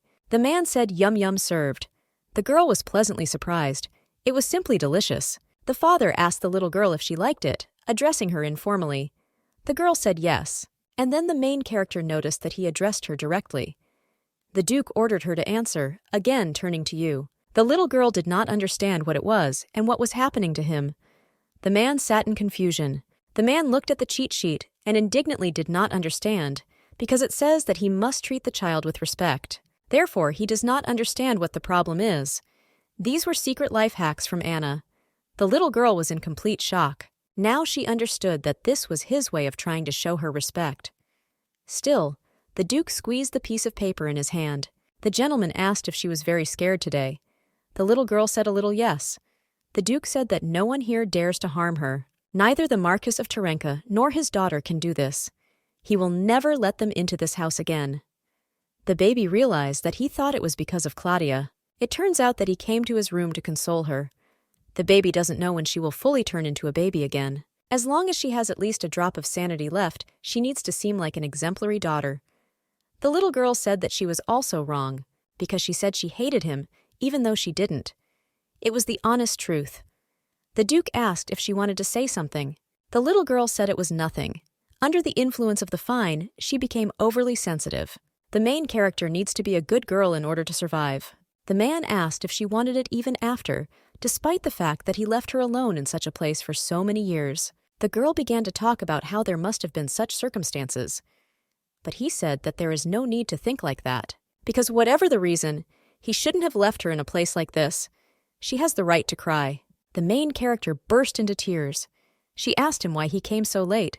I didn't understand why he left her. The girl said that she was very scared, and she missed her dad terribly. And I really wanted to see him. Every day she waited for Dad to appear. He's her dad, and she doesn't understand why he left her. The Duke hugged the baby and said that he was incredibly guilty of her. He apologized quietly. It felt warm. Now he really has become the baby's dad. And even if they are not related to each other, they are still together. This petition urges them to immediately take control of the situation. It says that if they take this into account, then there will be no need to worry about future plans. However, when they personally checked the situation, the problem turned out to be not so pressing, and yet it cannot be ignored. Squeaking was coming from, and more importantly, the Duke will not tolerate such a sound. The Duke stood up abruptly and jumped out of the window. The men were shocked that the gentleman jumped from such a height. They asked him where he was going. They assumed it was because of that very sound. There was a girl on the street. She was very happy to see her father, but at the moment, she was under the penalty. The little girl told her daddy to catch her. Now the men understood the source of this sound. The girl looked like cotton candy. The man took his daughter in his arms and said that if she ran so fast, she would fall and get hurt. The Duke smiled and hugged his baby. The men were in complete shock because they had never seen the gentleman like this. The ruler said that before starting the meeting, he must mention one important point. Ferreton ordered to listen to him carefully. When his daughter walks slowly, her shoes make one sound. In such a case, they have no reason to worry. But once they hear the fast version of this sound, they must be ready to protect her daughter with their lives. Well, or they can satisfy their curiosity by finding out what will happen to them if something suddenly happens to her. The men promised that they would protect Miss at any cost. For her sake, they are ready to do anything. The Duke said that they could now proceed to the beginning of the meeting. The fine was removed from the baby. She was very angry that she was being embarrassed in front of them like that. To begin with, they wanted to discuss the upcoming celebration with the gentleman. They were wondering if he was going to attend it with Miss. The Duke said that she was still small, and he did not want to show his daughter to the old foxes. The main character suggested that we were talking about celebrating the victory with which he returned home. Then they will remove Miss's name from the list. The girl remembered something and called her dad. The father asked what it was. The little girl said that she wanted to say something in your ear. The man leaned over, and then the little girl asked him what her name was. This question horrified the Duke. The ruler asked again. The baby repeated once again that she wanted to know the name, and she added that she also wondered how old she was. The girl did not understand what was happening. Thinking for a moment, the heroine decided that she shouldn't even have asked this. The Duke even suspended the meeting. It was the first time she saw her father like this. Even those guys, when they left, were perplexed. The man was shocked that the baby didn't even know her name or age. He did not understand how they addressed her in the Marquis's house then. The baby was very sad because she tried to say it quietly enough, but it turned out that everyone heard. Shame. But there really was no one calling her by name. They called her simply you. They called her useless. None of these words were her name. She was also called an illegitimate child and a disgrace to the family. Trash. Her father said she didn't need to remember that. Just like last time, when she told them that the Marquis did not receive money to raise her. The little girl thought that he didn't believe her, but that was not the point. The Duke simply doesn't want her to dwell on painful memories. The main character admitted that she does not know her name or age, but she is not ashamed and she does not feel any regrets. Even though the Duke does not know how to express his feelings, now she understands that he does all this for her sake. After all, now she has a dad. The Duke smiled and said that this was true and no one would dare to shame her. He called her by the name Luatisha. This is exactly the name of the main character. The little girl thought about it and realized that she had already heard this name somewhere. The girl began to delve into her thoughts. She remembered how her mother said that she loved her and wished her to be happy, calling her Luatisha. The girl remembered that they really called her that. She asked her dad to call her by name again, and the man did. The little girl said with a smile that it was her. The baby was sleeping, and she felt very good and warm. She noticed that she had imprinted on red. This surprised her because her bed was light. She looked up and saw her father next to her. She slept in his arm. Dad asked if she woke up. Luatisha wished her father good morning. The main character did not understand why he slept with her. She saw the stains of her tears on her father's sleeve. Lua asked him not to leave. The Duke had a lot of papers. Luatisha said that if Dad leaves her and leaves, then she will really hate her. At the time, the baby was under a fine. It's not the right time again. Lua didn't understand what she was doing. She felt somehow ashamed. Dad called the baby a crybaby, and he added that she looked just like a crucian carp with those swollen eyes. Luatisha asked her father if he was in pain. Her father grinned and asked if she thought her little fist would hurt him. But the girl said that she was not talking about that, but about his scar, and pointed her hand at the Duke's stomach. The man replied that he didn't really and covered his daughter's eyes. Lua didn't understand why he did it. My father said it was because he looked scary. The little girl asked if he was wounded so badly in the war. The Duke replied that this was not at all true and added the question of who she took her for. The girl began to blow on the scar. The man did not understand what the girl was doing. Lua said that you need to blow on the place that hurts. Dad said that this is an old wound and it doesn't hurt anymore. Lua said that it was necessary anyway, because when he was wounded, she could not do that. Lua said that the cat is in pain, the dog is in pain, but Dad is not in pain. The father repeated once again that he was not in pain. The little girl said that he had been hurt before, which means there's no way without it. A person always feels pain when he is hurt. Wary glances full of hatred. Fear. The Duke knows from his own experience that such people really hurt. Dad said he should have blown on her wounds too. Lua was perplexed and asked again. Father said that's exactly it. When they brought her home, she was very sick. The little girl never saw him then. Therefore, she asked him if he had come to see her. The Duke said that he was with her every night. Lua thought he never visited her. The Emperor made a real fuss about his return from the war so early. He had to go to the imperial palace every day, and when he returned, his daughter was already asleep. At the front, the Duke felt no pain. His thoughts were only occupied with how to return home as quickly as possible. He didn't even notice the pain, doing everything he could to get back as quickly as possible. He would like to take the baby home as soon as possible. Lua admitted to her father that she didn't even know he was in the war, and I thought that she was simply abandoned at her uncle's, like an unnecessary thing.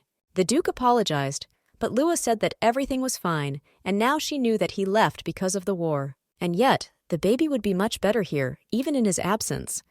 Dad said Lua was truly special. She has no magic. The girl did not want to believe that he suspected that she was not his daughter. And without magic, Lua is no different from an ordinary newborn. Unable to withstand the magic that her brothers exuded, Lua could die. If the Duke had been here, he would have been able to protect her, but the man had to go to war. And then the Marquis of Terenka offered to take Lua, his niece, under his own guardianship. Besides, she and his Tia are exactly the same age, And he said that for an ordinary child, family is very important. The Duke sent the baby to the Marquis to protect her. He even sent reports saying how good Luatisha was living there. The main character didn't even know about it. He sent her to the Marquis of Terenka to protect his daughter without magic. Dad apologized for this. It was strange. It was all the Marquise's fault, and the girl didn't understand why the Duke was apologizing to her. But Lua must know one thing. Her dad never abandoned her. The little girl never even had such a thought. Now the main character understood that he really never left her. And so she asked if he agreed to be her dad. The Duke agreed, and Lua asked if he would be a dad even if she had no magic. Dad promised that he would not leave her, no matter what happened. The main character understood that this meant that he would be with her forever. The main character burst into tears. She called Dad. The father hugged the baby and kissed her, besides saying that Dad was nearby. In fact, Lua did not want everything that she wished for the devil then. She grew up an orphan and was alone all her life. All she wanted was a loving family. This would be more than enough for her. The baby now knew that this year she would turn 4 years old. Dad told Lua that she got dirty. The Duke also said that her birthday is October 11th. The little girl wondered what month it was. Lua realized that it was already her birthday. Dad confirmed this and said that she will no longer have a birthday this year. Dad told Luatisha that even though they couldn't celebrate her birthday this year, they would definitely do it next year. Moreover, the celebration will be grander than that of a member of the imperial family. The little girl suggested that her father felt guilty for not being able to congratulate her. Luatisha asked if her dad sent her gifts on every birthday. The father confirmed this. The girl realized that the dresses that Claudia wore every year belonged to the baby. The Duke said that this family of rats was stealing what was Luatisha's. The main character was pleased that her dad remembered her birthday every year, despite the fact that he probably had a hard time during the war. Lua thought he didn't like her birthday. The Duke asked why this was so. All this time she could not ask about her mother. The baby was told that she was born as a result of betrayal, and then her mother actually died during childbirth. The main character really wanted to know this, but she did not dare to ask the Duke about this. But now everything is different. Luatisha said that when she was born, her mother was like a star in the sky. The Duke asked who told her this. The girl admitted that she was her uncle. The Duke's face changed instantly. The Pope told Luatisha to go to him. Lua stood up from the table and began to walk towards him. The Duke sat his daughter on his lap and said that she had been lied to. And that day, her mother did not become a star in the sky. She breastfed her and gave her a name. The little girl asked if this was true. The girl realized that it was not because of her, and those words of hers were not dying words. Now the main character likes the name even more because it connects her with her mother. The girl noticed that her mother seemed to love her very much. The Duke said that he was so strong that he almost didn't let her out of his arms. Luatisha's birthday should definitely be celebrated. Dad smiled. The Duke added that in future they would never miss this holiday. His hands were a little rough, but they were very large and warm.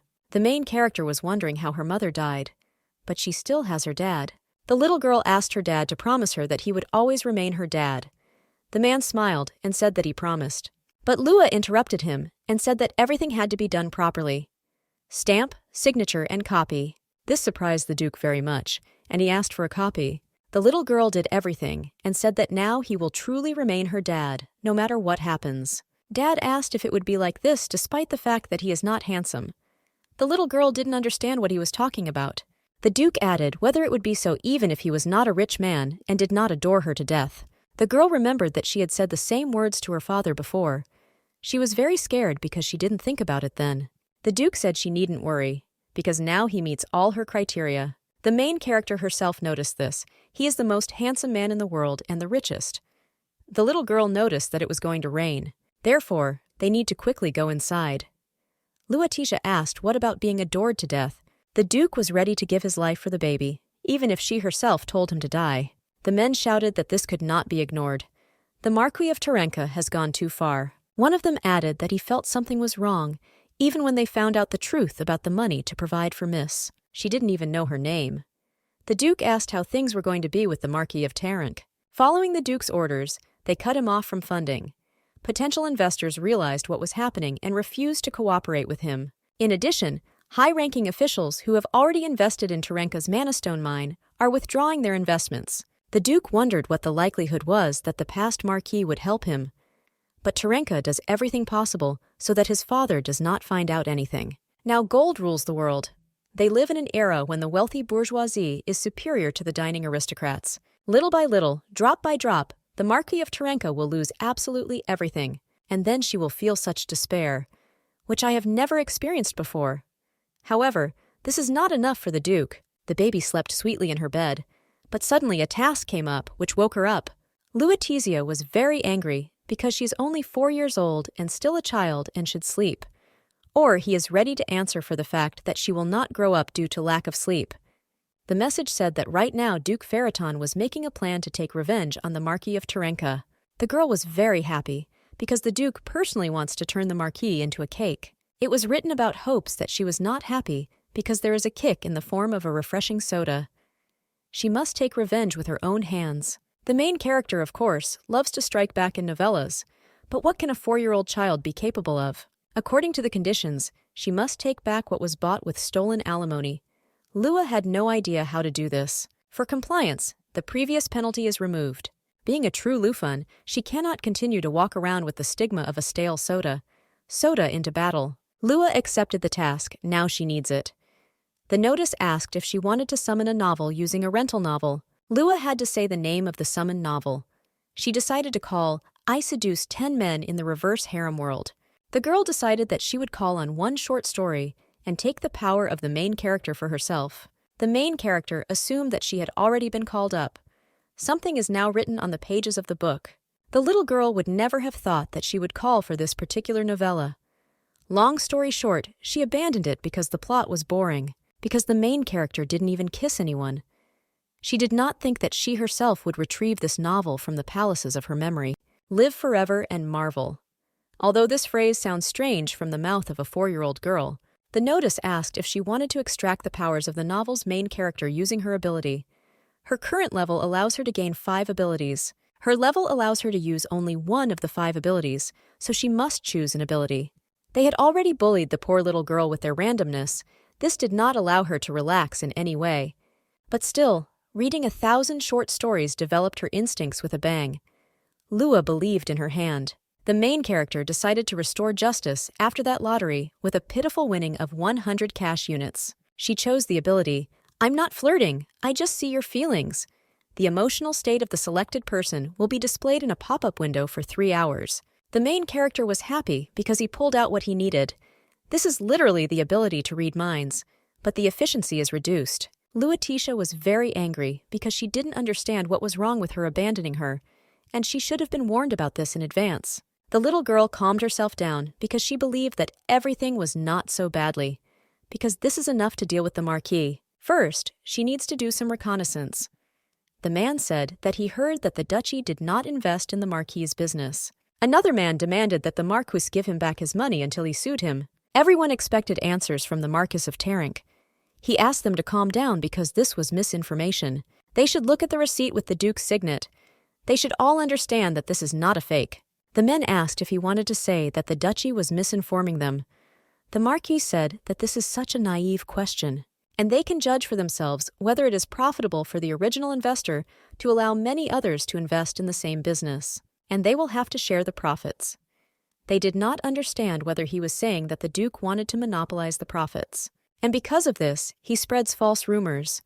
The Marquis said that we were talking about the Duke, and if he wanted, then a little lie would not play a big role for him. They couldn't argue, because Duke Ferriton really has a bad reputation in high society. The men asked for proof of the contract concluded with the Duke. He said that he could not show the contract to 3 people, and he asked if they would trust him after that, because in this case, he could show outsiders their contracts with them. The Marquis asked if they really thought that Duke Ferriton had what is called justice and morality, ethics and benevolence. Physical evidence speaks louder than 100 words, and only they can decide what to do about it. The men asked for time to discuss. The Marquis left. He didn't expect the old guys to be so meticulous, but fortunately, it's only a matter of time. The maid approached him and told him that he had a guest. This surprised the man very much, and he asked again. Standing on the threshold was the daughter of Duke Ferriton, Luetitia. The Marquis was surprised that she came alone. The maid asked where to take the girl. The man ordered to take her to the glass greenhouse. The woman asked if he was sure. The Marquis said that the girl probably ran away from home due to the Duke's oppression, and he must console her. And as soon as these old guys decide to do something, he must inform the Marquis. He decided to use this simpleton to extract more money from the Duke, and then even declare that Ferriton decided to double the amount of investment. He considered himself simply a genius, because he had a great idea. The man imagined the little girl telling him that he had a wonderful, wonderful garden. She would really want to go back to him, and that this little one somehow managed to lose her head from the beauty of the greenhouse. The Marquis wanted to pretend to console her, and she herself would want to return to him. But when the Marquis saw her, so beautiful and well-groomed, he was in complete shock. He didn't understand why she was wearing such a luxurious dress. He asked if the little girl wanted to meet him. The Marquis assured himself that she began to look only a little better. The girl said that she had come to get her money back. She activated her ability. The object was the Marquis. The Marquis was very angry, and he asked what money we were talking about. When Lua repeated that her Marquis immediately went wild. He rushed towards the girl and began calling her names. The Marquis was shocked and angry at her statement. Lua asked him to sit down first. The man does not understand what she allows herself, and how dare she even turn up her nose in front of him. The main character was glad that he was her prey, and she decided that she had had enough of being called a stale soda. The guard thought the little girl was very cute. Lua said that she was not going to be nice to the man who had been stealing her money all this time. The Marquis was in shock. He pretended that he did not understand what she was talking about and what money she was talking about. Lua said he used the money to support her for personal purposes, so it's theft. The Marquis called her an ungrateful upstart. The Marquis said that he could have thrown her out into the street, but instead he raised her almost like his own. The little girl thought that if she could read minds as easily as the heroine of the summoned short story, then everything would be easier. Lua said that the Marquis spent her money to buy a mine with mana stones and the right to mine them. The Marquis was very aggressive and did not understand what she was saying. Therefore, he bought all this with the investment of Duke Ferriton. Lua said that one way or another, he still took advantage of the Ferriton family's money. The Marquis feels ashamed that a little girl could reproach him. She said it was somehow strange. From Duke Ferriton, he received money only for her maintenance. The Marquis said with horror that he invested in his business, but did not give money for her maintenance. Terenka is still angry, but relieved. He visibly relaxed. Lua didn't understand why he should relax, because that's exactly what he should be worried about. She decided to add something about a mana stone mine. The Marquis did not understand that a little thing like her could know about the affairs of adults. The Marquis of Terenka became agitated. Lua was happy because she had hit the bull's eye. She noticed that there was something strange here. She heard that he had convinced several aristocrats to invest in his business using the Duke of Ferriton's name. The Marquis did not understand what was strange here, because such a large business always requires significant investments, and anyway, it's none of her business. Lua asked why he was shaking so much. The Marquis was at a loss. Because of her words, Marquis Terenka began to get nervous. Lua said it looked like he was desperately trying to hide something. It was simply pathetic to look at him. The Marquis of Terenka comes up with an excuse. The Marquis said that out of respect for their past, he decided to tolerate her antics, but he was tired of listening to her nonsense. It was written on his forehead that he was about to wet his pants. A man approached the Marquis and said something in his ear. Terenka said that he was too busy to listen to this nonsense, so he ordered them to leave. The guard did not understand how the Marquis dared treat a young lady like that. Lua ordered him to stop. He couldn't just leave, because the main character has a task. If she fails, she will forever remain an ordinary baby. The right to the mine and extraction of mana stones can only be obtained from the Marquis. She began to think about simply stealing the necessary documents. The guard said that it seemed like there were other aristocrats in the mansion. Lua didn't understand how he heard, standing further than her. The servant told the Marquis that they had made a certain decision and were now waiting for it.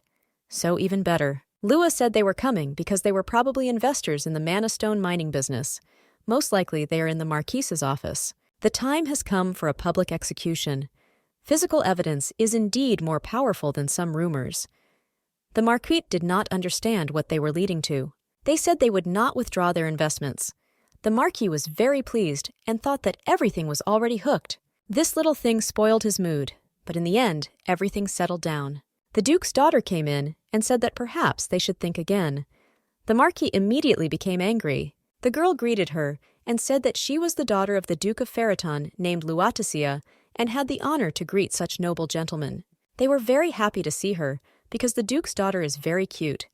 It seemed to one of them that he had already seen her somewhere. The Marquis asked what she had lost here, and he said that she should not interfere in adult conversations. The man said he thought it was forgivable. They were all curious about what the Duke's daughter looked like. She asked again what she meant, which is worth thinking about again.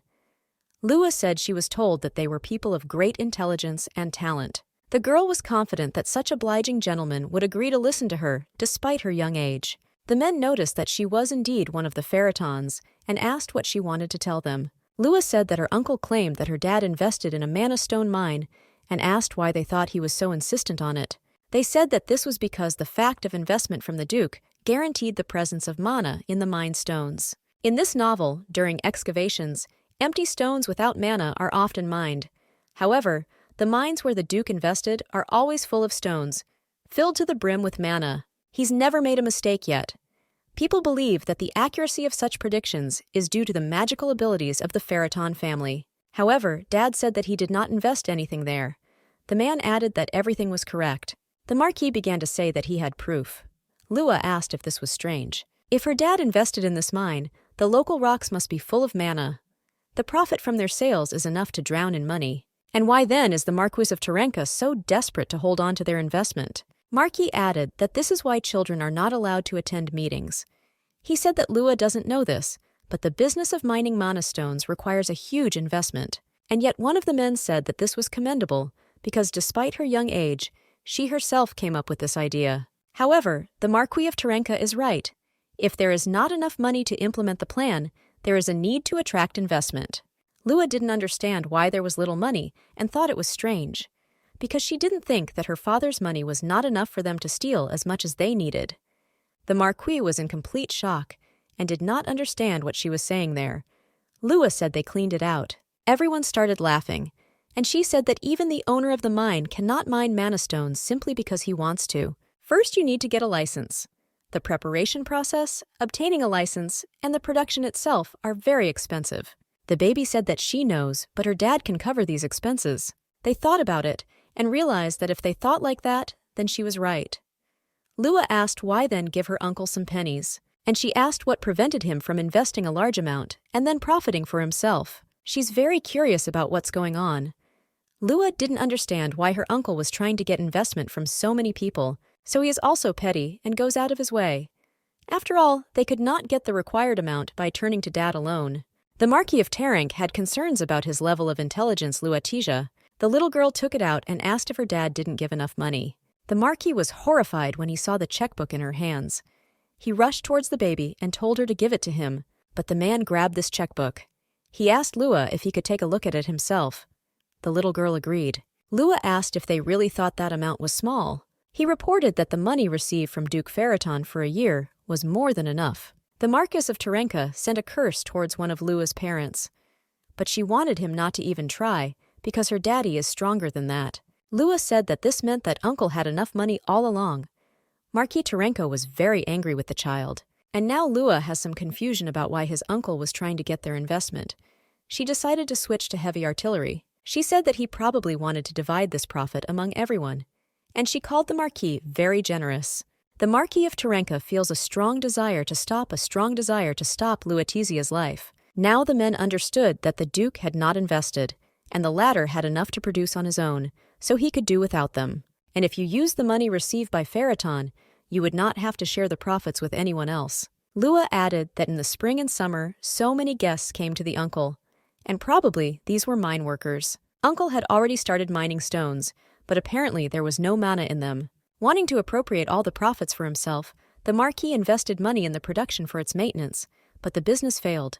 To hide the gap in his losses, he planned a scam with the aristocrats. It is their investments that would compensate for unjustified expenses, and the Marquis could blame the pronunciation on the unsuccessful prediction of the Duke of Feriton. The Marquis of Terenka would definitely do this, so they solved the puzzle. The truth is always the same. Lua asked her uncle if he was ready to return the money and extended her hand to the Marquis, the money he stole from her dad. The little girl couldn't believe that he really wanted to transfer her ownership of the mine and the extraction of mana stones. The three angry aristocrats remained in the office. The Marquise was very angry because she herself asked him for it. Lua said this in order to preserve her dignity in the eyes of those guys. But since the Marquis was going to make amends, would he really limit himself to this? She wondered if he was serious or just joking. The Marquis of Terenka barely restrains himself from organizing a meeting between his fist and the face of Lua. He was very sick. The little girl said that he could snap back by stealing her money. Or maybe he was just testing her. The Marquis clearly has no conscience, but he still has a desire to protect his reputation. Due to severe dizziness, the emotional activity of the Marquis of Terenk is suspended for 3 seconds. The Marquis told the girl to just say what she wanted and quickly get out of here. The Marquis of Terenka began to receive a verbal stream of words from the little girl. There was still a little time left, and the little girl asked if she should continue. Terenko did not know what to do. The baby was happy and quickly ran home. She was happy because she was now rich. The task was completed, and influence in the duchy grew. All these notifications were very pleasant for the main character. The fine came into force for the main character. Suddenly the men called out to the young lady. The little one turned and said that she was Luatisha. They assured her that they remembered the name, and they thought she was very nice. The lady boasted that it was her mother who called her that. The man tried to speak on her behalf, but the little girl interrupted him and said that she was 4 years old. The aristocrat has never met a 4-year-old child with such a level of intelligence, and the family has excellent genes, hence the amazing heirs. And yet only one mystery remains. Why did the Duke give money to the Marquis in principle? Lua said she knew the answer. The little girl said in a whisper that it was because her dad loved her very much. Men thought she was just a charmer. Lua said that it was not a secret, but simple. The man noticed that this was not surprising. Still, his daughter is really cute.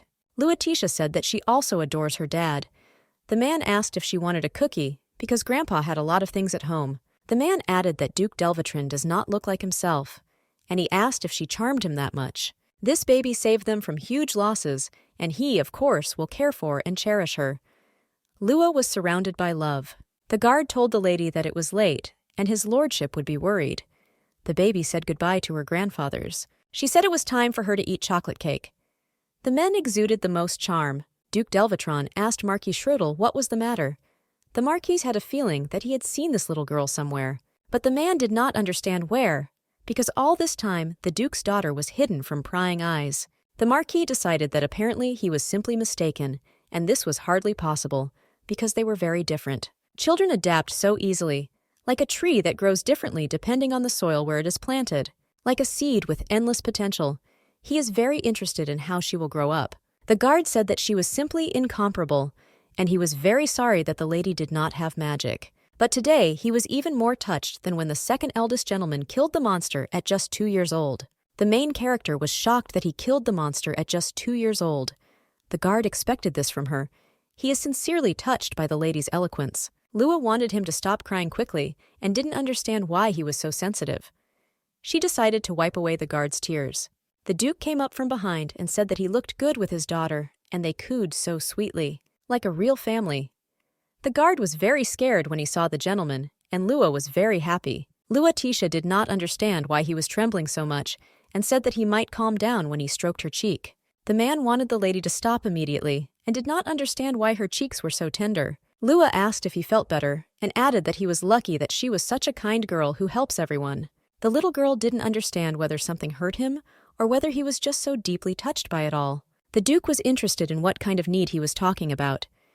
Lua noticed that it didn't look like curiosity, but like a desire to kill. The guard prayed to be saved. Lua also thought that Dad was interested in the limits of the human body. All the servants greeted the little lady very joyfully, and they welcomed her home. The man said that he would bring something refreshing right away. The maid said that the lady was probably very tired and asked if she would like to change clothes. The baby remembered that now she has a home to return to. She told everyone that she was back. It was a home where everyone was welcome. The Duke understood that his daughter was extremely dangerous, and at that time, Lua thought that the cake was just a miracle. She is able to control others, without even knowing it. For example, now for some reason the Duke really wants to stroke this cute little head, and this desire is so strong that he is ready to break through the wall. The gentleman was asked what happened. The Duke said that everything was somehow strange. The butler, horrified, asked if the dessert was the problem because he hadn't even touched it. But that's not what the Duke was talking about. He feels full just watching her eat. The man was absolutely serious in his words. He said that it seems his youngest can control the reactions of others. The servant did not understand how this could happen. The young lady has no magical abilities. This is the first time a child without magic was born into the Ferreton family. He decided to call her ability crazy about his daughter, and he added that no matter what, this is an extremely dangerous ability. The Duke asked Lulu if she understood exactly what he wanted from her. The little girl said yes. Well, she again awakens this furious impulse in the Duke. It seems to the ruler that his daughter's smile is causing devastating damage. He suggested she check it out. The answers to these questions are extremely important. The Duke turned to Lulu and asked her what if someone decided to pat her on the head. The girl said she didn't want to, because it's prohibited. The Duke asked what if he tried to squeeze her cheeks. Lulu said no, and she will never allow it. Ferreton asked what if he sat down and offered some treats, and the little girl said that this was impossible. The Duke continued to ask about the kiss on the cheek. The servant stood in complete bewilderment. Lulu said he was bad. The man asked what would happen if someone decided to pick her up. The little girl said that he would immediately become a kidnapper. The ruler was happy and said that she was very smart and was all about him. The servant thought it was a complete nightmare, but the words were somehow weak. He thought that it would be better if Lulu answered something like "put away your rake," or "you'll say goodbye to life right away." But Anna was against it, because she said that their mistress should use only kind words and censored language. The servants told the Duke so, but she will not immediately cut off the offender's hands, but will first give a kind warning. The Duke believed that this met the criterion of kind words. He reached out to the baby, and she said she didn't want to. Lulu started screaming at the Duke and telling him what he couldn't do. The daughter called the Duke a kidnapper. The man was in complete shock. The butler noticed that he was shaking. He continued to reach out to the baby, but Lua threw his hand away and said that was out of the question. She called Dad bad many times. The baby sat waiting for praise from her father, and the Duke sat in bewilderment. The servant had never seen their impenetrable Duke so devastated. The man said it felt like a knife had been stabbed into his heart. The servant noticed that he was definitely bleeding. The Marquis of Ferreton stood before the Marquis of Terenka. He shouted at him and asked why he even allowed himself to do this. There were a lot of dead people around. The Marquis said that if the Duke left his house now, he would not make a big deal out of it. He burst into him criminally and didn't even bother to hide his face. It was simply unheard of. An ominous black aura that absorbed all light. Magic. The Marquis said that, despite the fact that he was a duke, he would not get away with this, because he had no right to break into his house. The Duke didn't care.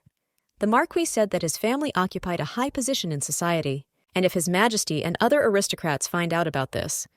The Duke asked what would happen if they found out. The Marquis said that if his father was informed, he would not sit idly by. The Duke said that this was no longer his concern, because he will die much faster. The man tried to stop him, but in vain. Terenka did not understand why the Duke was doing this to him. He admitted that he had not treated the young Lady Ferreton well, but she is not his family, and he assured the Duke that his sister shared the bed with another. The Duke stood in front of the dying Marquis and asked what he was saying about his daughter. The ruler was simply furious. He was simply furious, and the Marquis could barely breathe from fear. Ferreton wanted only the death of the Marquis. The beggar continued to beg for mercy from the Duke and asked to save him. The man added that the previous Marquis asked him to give him something. The Marquis was shocked that he was alive and his neck was intact. Otherwise, he thought that Ferreton had cut his throat. But they are, after all, relatives. So the Marquis decided that the Duke had spared him. The Duke said that not only did he not deserve the title of Marquis, but he was not even capable of bearing the surname Terenka without disgrace. The Marquis did not understand how it ended up in the hands of the Duke. Signet ring confirming his primacy in the Terenka family. He is always cheerful around the neck of the Marquis of Terenka. He didn't want this. The Duke said he had no right to wear it. The confiscation of the ring means that the Marquis is deprived not only of his title, but also of the very name of the Terenka family, without the seal of the head of the family. The Marquis was simply horrified. He understood that he was simply finished. At the Ferreton estate, the maids asked the little girl if she had heard about what happened at the estate of the Marquis of Terenka. Lulu didn't know what happened. Nancy said that his title was taken away from him and he became a commoner. The main character didn't know why and asked if his own vassals stood up against him. But that was not the point. The previous Marquis wanted to live quietly for a while and temporarily transferred the title to him. In fact, the Marquis only performed the duties of the head. and he did not have access to all documents and property. In search of recognition, he went into business, which turned into fraud. Even his wife decided to divorce him. Lulu was shocked that it even came to divorce. He, of course, deserved it. But somehow the plot development was frighteningly fast for a Korean novel. The baby asked what would happen to Claudia if the Marquis and his wife divorced. Marquise wants take her to yourself. But Tia doesn't want this, because if she goes with her, she will have to live with the Viscount's family. Mom doesn't understand what's wrong with her. Tia screamed and said what she wanted from the previous Marquis. And she screamed that that girl lived in a duchy, and she was being pushed into a viscountcy. The Marquis's daughter threw a tantrum, because if she stayed with her mother, she would only inherit the title of Viscountess. The little girl wondered how Nancy knew all this. The maid said that the information web of servants encircles the entire globe, but she does not talk about the affairs of Duke Ferraton. Anna told her to stop talking and helped her. Nancy said that if the lady wants to take anything else with her, because she will pack everything. Anna showed the suit and said that this suit would look lovely on a lady. Others wanted to see her in it too. Gatherings always take place in bustle and noise. In a week, they will leave the estate on the island and the sender directly to the Duchy of Ferraton. The little girl was shocked that they wanted to cram the whole house in there. Lua thought that aristocrats like to live next to the ruler of the state. The Duke is done with the work, so they immediately return to their territory. The man told the gentleman that he himself must understand that a war hero should not miss the victory ceremony. The Duke decided that then they would be there for a minute and immediately go home. Papa Lulu is not made by a finger. Also, Nancy mentioned that the duchy is in the north, and the classic Duke of the North of such short stories. This is the main character's dad. Stern and indifferent to others, but affectionate, like a warm son, to his woman.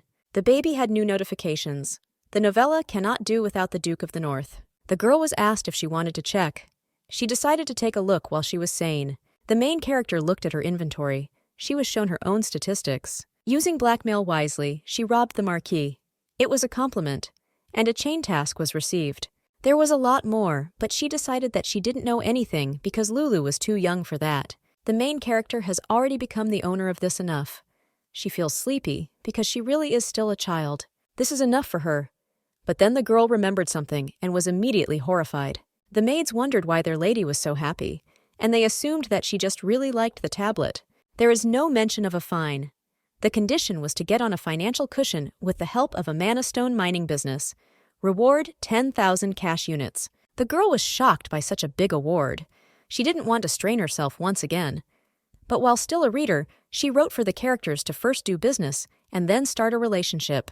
You can't chill forever, and this is not at all because of the huge reward. She had 2 ongoing tasks. She was wondering why the first task was not completed, because she had already used her ability. Lulu realized that this might be because she rented the novel instead of spending money on it. Aftanas always acts fairly, and she should have read the conditions more carefully. It was a stab in the back. The little girl was very sad, because this is complete nonsense. She accidentally let slip about the little devil. Nancy didn't understand which little devil we were talking about, and Anna asked who it was. The girl began to pretend that she was talking to the hamster and asked him why he did not answer and was silent. Nancy decided that she was simply crazy about the gift of a toy and had not yet recovered from the shock. Their lady was such a sweetheart, and she was not at all like the young gentleman. Lulu thought about it, and then she remembered that that bastard promised her beautiful brothers. If you remember how much she suffered because of him, it's hard to believe that he will do this. Although Lulu's dad really turned out to be cool, so the brothers must also be amazingly good. A new generation worthy of her handsome daddy. Lulu turned to the maids. Lulu asked them what kind of brothers she had. The maids did not know what to answer and tried to stall for time. The little girl was wondering why her skin was getting cold. She realized that she should not have expected anything from that devil. Fooled again. Today the owner is finally returning to the castle. The lobby is richly decorated for a fitting welcome for the Duke. A majestic interior that will immediately make the gentleman feel better, and an intimidating atmosphere that matches the image of the Duke. The man asked if the chief was sure that such darkness would not frighten her. He asked what he was talking about. The servant spoke about the little lady. The Duke's imminent return is connected precisely with her. The woman heard that the nobles had already finished her off with their letters. In them, they asked her to be their granddaughter. The man was shocked that someone from the duchy was so stupid as to believe baseless rumors. The chief said that they must not make a single mistake in preparing for his lordship's return. Lulu sat in the carriage and thought that she should have run away before Anna put this on her.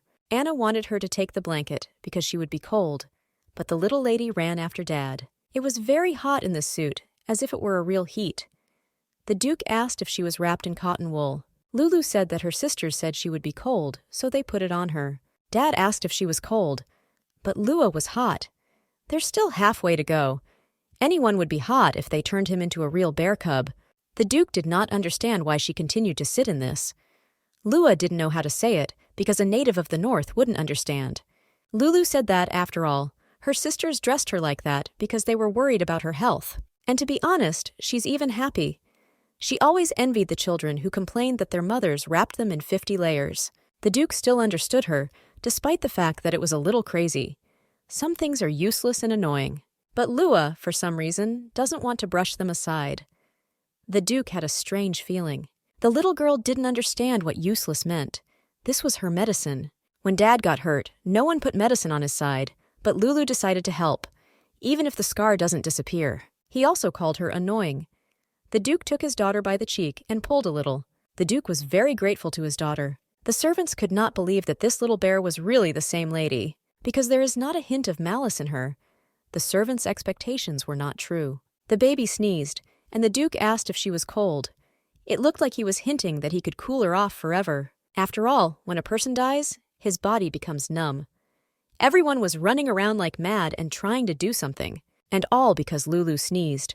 The chief did not understand anything, and the maids thought that the Duke was planning a mass murder. The ruler took Lulu in his arms. All the servants were in complete shock when the master picked up and hugged the child. And then the little girl shouted at the Duke, calling him a kidnapper. Dad told her to sit still, but the Duke told Lulu that if anyone else dared to take her in his arms like that, then she should not sit so quietly. The servants believed that their master had definitely been replaced. The brothers were happy to finally see their father. Dad told Lulu that these were her brothers. When the little girl saw it, she was pleasantly surprised. Ares was very handsome and the second son of Duke Faraton. Ixion was the third son of the Duke.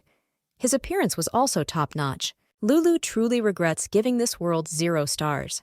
A place where such beauty exists should get all 10. The little girl decided that she needed to make a good impression. Dad told Lulu to say hello. The girl greeted and said that she was Lutetia. The boy remembered her. The main character was very happy because she thought that he knew her and perhaps fell in love with her at first sight. But in reality, the little girl was making an innocent smile, designed to make a good impression. The boy asked if she was that weakling. It was Ixion, and his character level immediately dropped to 0 for Lulu. The Duke called Ixion because he was about to go home, because he thought that just saying hello would be enough. Ixion advised them to be careful because their weaklings would quickly die. The little girl was simply terrified. Ixion's intimidation level increased to the limit. Lulu took back her words about 10 stars. The second brother approached the baby and told the baby that she was probably tired from the trip. But Lulu was shy and said no. He introduced himself and said that he was Ares, her second brother. He said she must be cold, because outside the duchy it is much warmer. The boy took her hands in his. Lulu said that everything was fine because she dressed warmly. Ares said that despite this, the hands are icy. Ares said that he would not allow his little sister to freeze. All his indicators immediately increased. The little girl looked at him like he was a star and was in complete shock. There was a real ray of light in front of her. She was very grateful to the little devil, but he believed that she had drawn conclusions too early. The cold north is completely unsuitable for a fragile 4-year-old girl, but Lulu lives well here. This weather is just perfect for enjoying the hot springs. In her previous life, she never dreamed of this. Anna told the ladies that they needed to dry their hair because it was fashionable to catch a cold. Now that Lulu had warmed up and changed clothes, she was ready to see her brothers. Lulu greeted. Ares was glad to see Lutetia. He called her to sit down with them. Ares, the second eldest brother, who greeted her so warmly on the first day. Ixion considered her very annoying.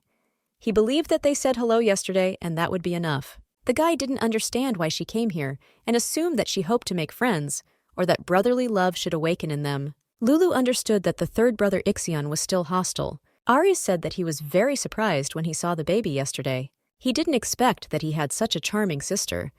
He suggested that she try to get closer as quickly as possible, since they had been apart for so long. The little girl truly considered him an angel. Despite his black hair and scarlet eyes, this kind look and sunny aura reveal him as an angel. Aries and Lulu had a downright family idol, and Ixion sat dissatisfied and opposed their relationship. Ixion told his brother that he must have eaten something wrong, because he didn't understand what was good about that weakling. Lulu thought he was a complete brute, and didn't understand how he dared poke fun at his older brother. Aries said she was cute. Ixion said that he did not know that his older brother's eyesight was so bad. Lulu thought they had dropped the formalities, but still, the second brother is definitely an angel. If she were in his place, she would show this brat what respect for elders is. The third brother asked Lulu why she was looking at him. He started shouting, asking what was that strange look on her face. The main character herself did not notice how she was bewitched by his handsome face, and she lost control of herself. The little girl was unlucky with her third brother. Lulu said that she can't help but look at beautiful people, because it is inherent in them by nature. Ixion didn't understand that she was even saying that, but the little girl wasn't the least bit ashamed. Aries asked the little girl if she thought Ixion was handsome. Disappointment was visible on him. Now he knew what her tastes were. Lulu didn't want her little angel to make such a sad face. She started saying that Aries is more beautiful and much better. He almost thought that she liked Ixion better, but Lulu said she liked Aries better. Ixion was defeated. Lulu said Aries was much better. Ixion was already fed up with this and said that their vision problems were hereditary. A notification arrived that someone dared to mock the reader of Aftonese himself. It was unforgivable. The little girl thought that using Chinese wisdom in a world with Western customs was quite strange, and she had no desire to rule the country. It must show who the true conqueror is here. She had to get Ixion to recognize her as a member of the family.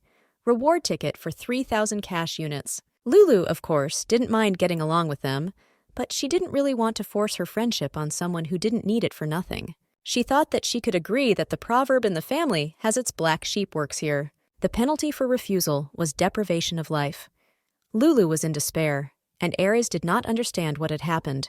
Aries ordered Ixion to apologize because he was making Lulu cry. The guy just laughed at this. He said he expected nothing more from the weakling. But Lua said that this was not true, and she's actually strong. For that matter, she will definitely defeat him. Ixion laughed. He asked if she could stand it.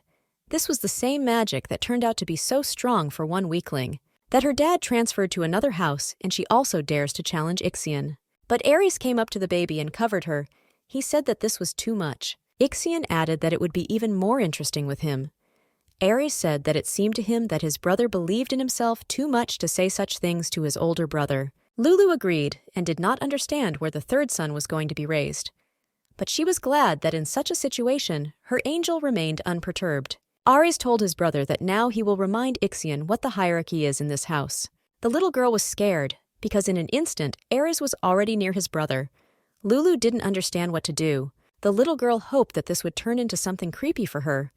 She hoped there would be no bloodshed. The main character remembered the proverb, "When whales fight, shrimp die." For example, if kings conflict, the people suffer. And she had just begun to enjoy her life in the novel. That's why Lulu won't let this be taken away from her. Lulu did not want to use this method, being in her right mind, but there is simply no other choice. Lulu apologized. The little girl said it was all because Lulu was too cute, and that's why there's no need to fight over Lulu.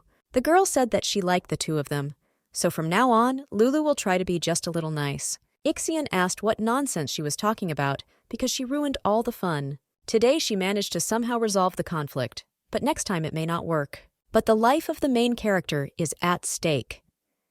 Lulu considered herself the most hardcore Lufan who had read a ton of novels. Therefore, the girl knows exactly how to solve any problem in this world, only there is not enough cash. There is no question of borrowing the abilities of some heroine. Lulu still has the ability to read other people's emotions, and her impeccable knowledge of the world of novels has not gone away. The main character turned to the main characters and said that she would become their worthy successor. Ixion turned back and asked the little girl why she followed him, and he added that she was wearing some kind of tweeters on her feet, not shoes. The girl said that Lulu wants to play with Ixion, and her dad told her to wear these shoes. For the third son, the father's word is law. The guy added that Aries, who always protects her, is not around. Ixion said that if she wants to play with him, then they will finally test whether she can withstand this magic. Ixion is having a blast, and he can't wait to see the girl's reaction. But immediately, Ixion became confused, and something began to worry him. Lulu asked her brother if he would really play with her. Lua was very happy. Ixion was shocked. He thought she was weak and asked if she had lost her fear. The little girl suggested playing catch-up. Ixion was to lead, and Lua began to run away. The guy was shocked. He thought that she was completely. Everything went according to plan. Strategy against Big Brother. 1. Don't give up, no matter how many times you are rejected. 2. Always smile at him. Sister Ixion is already living her second life. Lulu's knew that he would threaten her with his magic. Even 100 years would not be enough for such a sucker to learn how to intimidate adults. Lua will not fall for such a nursery. The girl started to fall, but decided not to panic because it's a common cliché when her older brother comes along and saves her. But Ixion believed that she was daydreaming because she had no business jumping like a mountain goat. Someone grabbed the baby. She exhaled. It was still Ixion. He said that he knew that she was a clumsy grouse. The little girl believed that this meant that he was not so bad. Or maybe he just gave in to Lulu's cuteness. He despises himself, not understanding why he caught Lulu. Ixion feels very irritated. This was visible even without glasses. She asked her brother if she annoyed him. The guy answered positively, but Lulu just wanted to be friends with her. Ixion was shocked. My father appeared behind me. The guy has already seen this many times, but still can't get used to how he becomes with her. Lulu asked Dad if he was done with his work for the day, but Dad said not yet. The little girl understood that this meant that he had no time for yum-yum with her. Dad stroked his daughter's cheek and said that she always has time for yum-yum with her. Ixion was simply in shock. He didn't understand what yum was yum. The guy decided that he was starting to have hearing problems due to nervousness, and all because of this lump of cotton candy. Dad asked Lulu if she had been with Ixion all this time. Lulu said yes. The father asked if he had mocked her. The guy understood that if she told lies, then there was no way for him to get away with it. After all, this is not the first time he intimidates her with his magic. So he decided that he had better confess. Ixion turned to His Highness and said that he was the truth. But Lulu interrupted him and said that everything was fine. Lulu said that no one bullied her, and Ixion even played with her, and she had so much fun. The guy was shocked that she was having fun with him, and I didn't understand what she was talking about at all. Dad asked if it was more fun. The baby asked again, and he asked if she had more fun than with him. The baby's legs hurt. Ixion had been an eyesore for several days in a row, and then suddenly he seemed to disappear into thin air. Lulu tried to find him, but the duchy's estate is simply huge.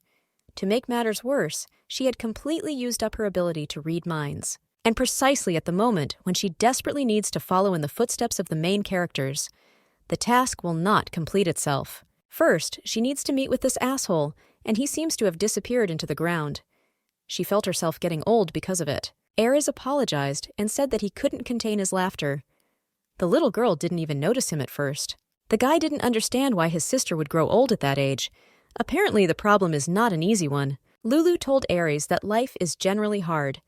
Ares added that she sighed very charmingly, and yet his heart bleeds when he sees how his sister cannot find a place for herself. So Ares asked if she would share her worries with him.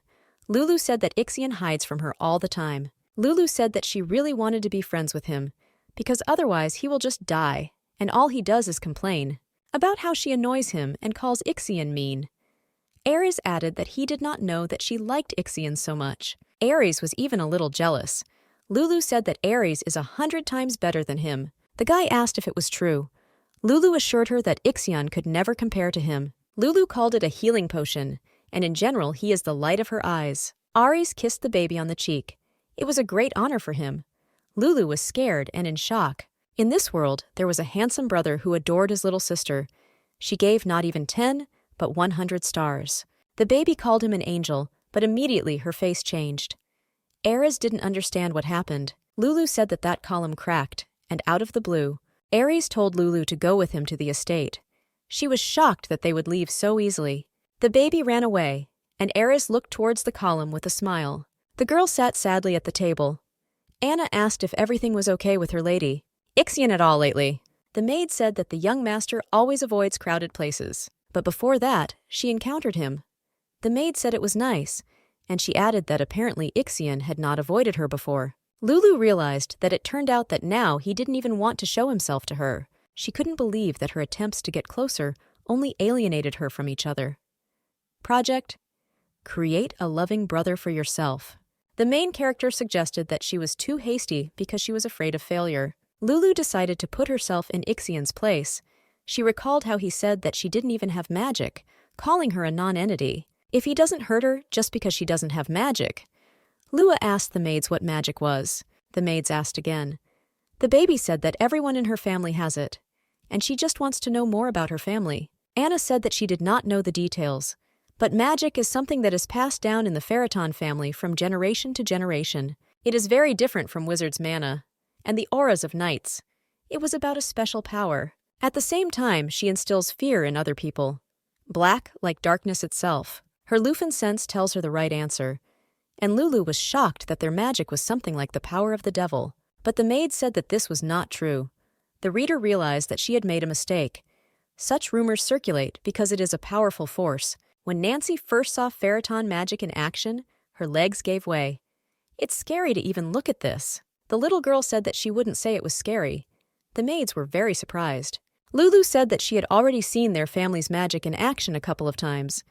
Black had never seemed beautiful to her, but then you could feel with your whole being that the power of this dark force was limitless. Fear is a natural reaction to something like this. But in those moments, Lulu forgot how to breathe, not from sticky fear, but from indescribable beauty. The magic was like night, for the warmest night possible, which lulls her to sleep and gives her a good rest. Ares was shocked that magic is a warm night.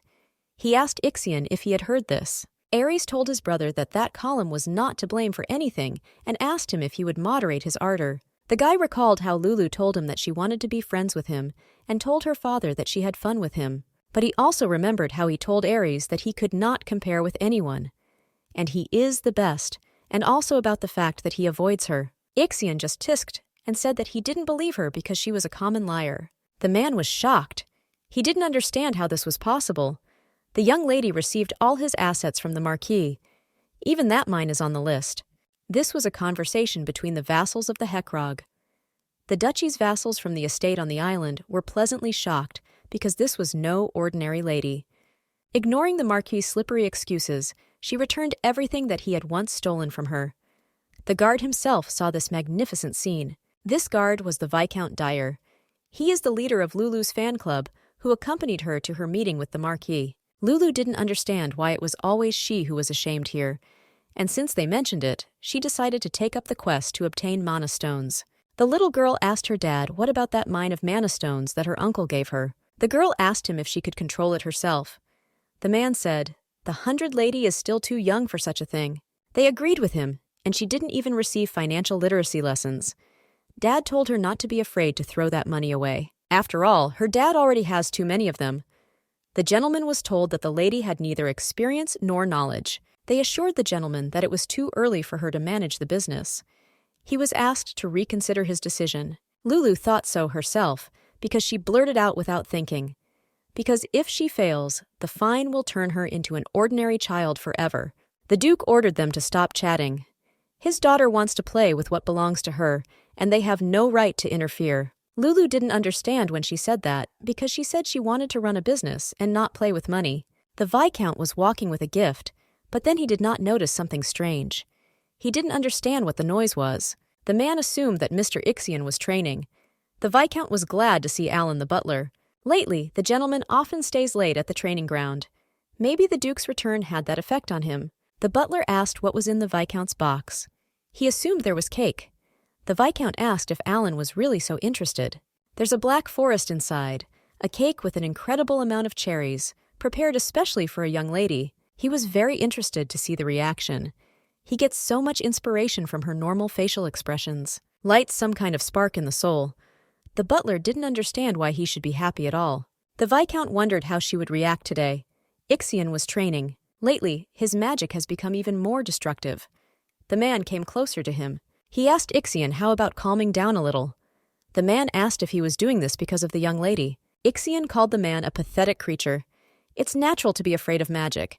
This is a normal reaction. The guy thought about the little girl's words that magic is like night. He considered it a lie. Just a blatant lie. A lie with the help of which she wants, like a parasite, to cling to the strong and survive. All weaklings do this.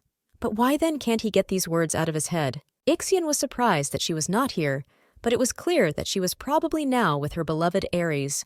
This little thing wasn't looking for him because she really liked him. He heard the squeak of her shoes, which annoyed him every day, but for some reason he immediately fell silent. She's nowhere to be found. Ixion does not understand why this is so. The guy noticed a lot of footprints in the baby's shoe. He believed that this was the fate of the weak, because they are not even able to defend themselves.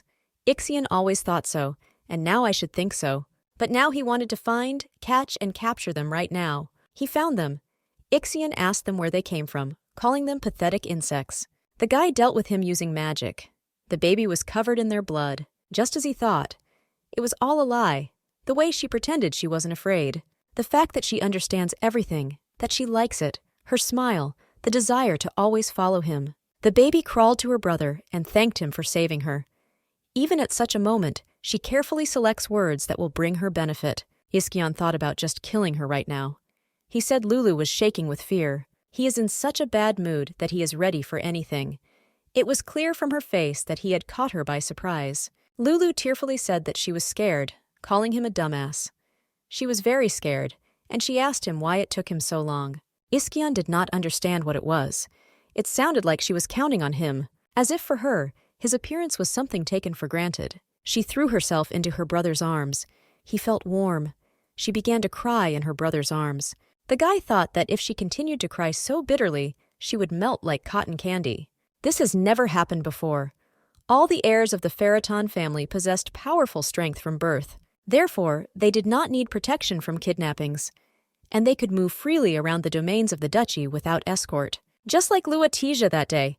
A kidnapping right on the estate is simply unthinkable. Accomplices should be immediately found among the servants. But at that time, everyone was at their jobs. The Duke asked if they wanted to say that no one was to blame for the abduction on the territory of his own home. His lordship ordered them to ensure his sister's safety, and they couldn't even do that.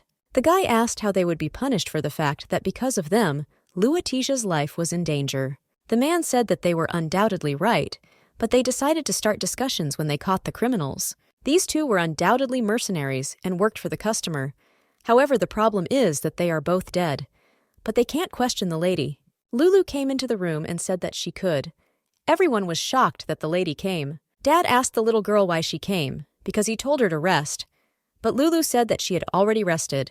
The little girl told her dad that she would answer all the questions and didn't understand why he didn't ask her about everything. The Duke said that there was no need to force the child to remember this horror. But Lulu said that she, too, is Pharaton. Plus, Lulu seems to have an idea who the culprit is. She received a task to find out the criminal. The little girl said that right before the kidnapping, someone sent her to Ixion's training ground. Dad asked who it was. Lulu pointed to the Viscount. Everyone was shocked because the Viscount almost carried her in his arms. Although he looked at the young lady strangely, the man was shocked by these words. The Viscount said that he would not have dared to blow away the specks of dust. She told him not to try to push for pity. Such cases are resolved by simply checking the facts. Uncle Dear told her that Ixion was at the training ground. She asked the assistant's uncle if this was true. The man said that the young master came for afternoon training. Lulu asked Uncle Dear when he found out that Ixion was there. He said that while he was going to see the lady, it was a little after 3 o'clock. The little girl asked how long Ixion stayed at the training ground. Not even 10 minutes had passed. The young master vented his anger and left. It turned out that by the time Lulu finished her dessert, Ixion was no longer on the site. But the Viscount interrupted her, saying that he did not know this and thought that he would stay there longer. Lulu noticed that Ixion has an extremely changeable temperament. Schedules and plans are definitely not about him. Who, if not Lulu, who spent so much time trying to keep up with him, should know about this? Moreover, because of his eternal hostility towards others, few people dare come to the training ground while he is there. Lulu said that if she had walked through the main building as usual, she would probably have collided with Ixion. But on the advice of Uncle Dear, she went to her brother through the eastern one. The servants were whispering about something. Because of her route, there was no way she and Ixion could cross paths, only if he hadn't suddenly decided to come back. The men agreed that they really couldn't. As a result, Lulu found herself out of Ixion's sight. The location for her abduction was perfect. They wondered if he had sent her there on purpose. They called him a vile kidnapper. The Viscount began shouting that it was not him and that he was in no way to blame for this, because he is loyal only to the Duke, to the core. Lulu said she knows. Lulu asked him to tell her who it was now. Who is the real criminal? The Viscount was shocked and asked what she meant and what the name was. Lulu said that he should tell her the name of the criminal. The little girl asked Uncle Dear to think carefully, because he knows exactly who it is. The man was in shock and did not understand what was going on. And then it came to him. A couple of hours ago, he was telling the butler that he was bringing the lady's cake and said that he couldn't wait for her reaction. The butler asked whether she would eat it in her room or in another place. The Viscount thought that the lady could use some time to unwind in the fresh air. The man added that, besides, she liked flowers. The man was surprised, and he said that just in the eastern garden, there is a gazebo on which a warming spell has been cast. The Viscount ordered the butler Alan to prepare that gazebo. An extremely wise decision, the butler noted. He was sure that the lady would really like it. The Duke ordered that this creature be brought immediately. Ares was impressed by his little sister. He said that she was very smart in them. The little girl was shocked because the butler's guilt had not yet been proven, but he was already praising her. Ares seemed convinced of this. The man brought the butler Alan. He screamed to be let go. Alan told the Duke that this was some kind of mistake, and he only recommended the Viscount a place for tea. A man came into the room and said that they had found a kidnapping request in his room. There was also an unidentified communication object hidden there. Alan began to tell the Duke that she had been framed. The Duke ordered him to be locked in a tower of ice spikes, and he will personally conduct the interrogation. Everyone was shocked when the lady identified the butler Alan. To survive such horror, and then immediately calmly understand the past. And this same lady, their tiny, fluffy, and truly brilliant lady, believed in his innocence, although the main suspect was the Viscount. After all, the idea with the gazebo was hers, and he also said about the lady's training ground. Everyone thought he was crazy, but he was very young. But she believed him, and she even asked who the real criminal was. This was not a simple question. The Duke ordered him to be taken away. The little girl thought that this was not true at all. Lulu thought he was partly right. Her guesses were based on his common sense. Viscount Dear was the last person she saw before the abduction. Even if the criminals had succeeded, the Viscount would certainly not have escaped suspicion. She could not believe that a man who had personally seen how she brought out the Marquis of Tarrant would only take on such a risky role if he were like her uncle. Once the criminal was found, the time had come to execute those who dared to neglect the safety of her daughter, and they have already forgotten. Lulu told her father that this happened because she wandered wherever she wanted. They had nothing to do with it. The Duke said that she had every right to wander wherever she pleased, because this was her home, and they are needed so that nothing threatens her here. She's smart, so she can understand what he's talking about. Lulu realized it didn't work, but there is no choice. The little girl said that he wanted to scold them because Lulu was not sitting in her room, and that means it's all Lulu's fault. Dad said no, and Lulu said that she would sit in her room all her life. It's all Lulu's fault. The Duke said it sounded good. Eris turned to his sister and said that he would bring her whatever he wanted. Flowers, decorations, and even the sky itself. Lulu didn't understand what came over his little angel. Lulu was very grateful, and she said that she would die much earlier from lack of physical activity. And I said goodbye to my dad and brother in advance. The men were in shock and did not understand what this farewell was for. The Duke said that he thought and decided that responsibility for what he had done could be carried out not only through the death penalty. The son was in solidarity with his father. The Duke said that their new punishment would be discussed later, but for now he sent them away. They were shocked that the lady managed to convince the gentleman. They didn't believe that this was possible. They were all grateful to the lady and shouted to her that they loved the lady with snow-white skin and a heart. The vassals were incredibly grateful, and the girl's reputation increased again. The task was completed. Shame is a matter of minutes, but human life is priceless. In addition, she also has a task to complete. The baby also received cash for her reputation. Lulu was completely shocked that this was not a lottery, but straight-away money. And also, due to her increased influence, she was given a ticket for 20,000 cash units. There are still unfinished tasks listed on the status window. It still hasn't counted. This meant that Ixion still did not recognize her as a full member of the family. Lulu thought he was a stubborn sheep, but she decided that she should still be grateful to him for saving her. To begin with, she decided to increase her wealth because she has 3 lottery tickets, and all in order to crush Ixion. She summoned the Ring of Fortune. She was shocked by the way the wheel moved there. Everything was under control. She opened her inventory. Lulu just left something useful there for just such an occasion. Potion of Good Luck. This potion, which mysteriously appeared in England, brings good luck to everyone who receives it. It is now in Lulu's hands. However, to gain good luck, she must drink it within the next 4 days, after which the vial will be passed on to the next person. Lulu was surprised when she saw that same letter of happiness from England. She hoped that this potion at least worked. The effect of increasing luck when participating in all lotteries within 1 hour after ingestion. It was perfect. The baby began to drink the potion. It was a very familiar taste for the main character. It was like mint chocolate, and Lulu liked it. Although everyone loves the taste of mint chocolate, Lulu feels the strength awakening in her with her whole body. The power of mint chocolate. She was ready to spin the tape measures. The little girl decided to use all her lottery tickets. Something lit her up. She won 20,000 cash, as well as 5,500 cash units. The little girl couldn't believe in these bags. The potion was awesome. Lulu was happy, because she can now invoke the novella, The Terminally Ill Villainess Does Not Want to Fall in Love. Since she can no longer find out what Ixion is thinking, she now needs the power to test his level of sympathy. Ixion asked Ares what he wanted and asked if he had come to kill him. Ares told him not to say anything stupid, because if he kills her, he won't be able to prove his strength. The guy gave his brother a drink and asked him to tell him why he acted so recklessly, although he admits that it turned out very impressive. Ixion told him to back off. Ares added that he was lucky that there was no explosion of magic. Otherwise, he wouldn't be here anymore. The guy didn't understand what another explosion was, because he's not that brainless. But it wasn't just a matter of sanity, because if he allowed it, then Cotton Candy would also die. Ares added that he was wondering why he didn't let Lulu in when she came to visit him. She was so sad. Ixion kicked him out of the room. Ares said it was amazing. He never thought that he would decide to open up to her. The younger one thought that his brother had gone completely crazy. Ares accepted that he was saying no and closed his brother's eyes. Ixion felt his drained mana quickly replenishing itself. The guy didn't understand why Ares would help him recover. Ares said that he is his beloved little brother and he can leave him in trouble. Ixion said that this was nonsense. The brother told Ixion not to lock the door just because he didn't want to show his weaknesses. He said that Luatizia desperately wants to see him. Ixion was very angry about his older brother, and what makes it even more infuriating is that it was he who helped her get better.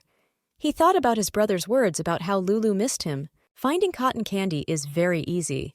After all, this little one immediately attracts attention wherever she goes. He saw the little girl in the window and thought that she was impudent and decided that he should go and scold her. Since she believes that a person is obliged to see her, she should want it. Only his legs are already carrying him to the cotton candy, as if it were something taken for granted. It was a strange thing. He couldn't believe that she wasn't afraid of him, even after seeing that bloody mess. Most people almost lose their minds at the sight of black clouds of magic. He didn't want Cotton Candy to also shake in fear of his powers. Ixion was shocked by such thoughts. He didn't understand why her opinion should bother him at all. He decided that it made no difference how this girl would react to his magic. Exactly. Even if she fell right in front of him, bleeding, he would not care at all. Lulu started bleeding from her mouth. The maids were very scared.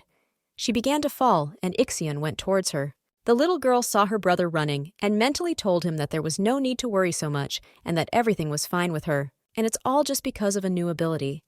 The main character decided that she would pause to talk about the power she had chosen. The essence of Lulu's new ability lies in its name. Cough, cough, I'm getting better! The blood meant that her illness was beginning to subside. This is the ability of a villain whose curse becomes weaker the more people love her. Hemoptysis appears from love for her. The fact that the main character started bleeding as soon as Ixion's magic touched her is just great. The brother asked what was wrong with the child. This reaction of her body proves his love for her. Lulu's immunity improves, and her fatigue goes away. Lulu told him not to worry so much about her, because everything is really fine with her. The baby lost consciousness after these words. He tried to awaken Luatizia. The girl wanted him to stop shaking her because her head was already pounding. She felt very sleepy. Lulu was sleeping in her room.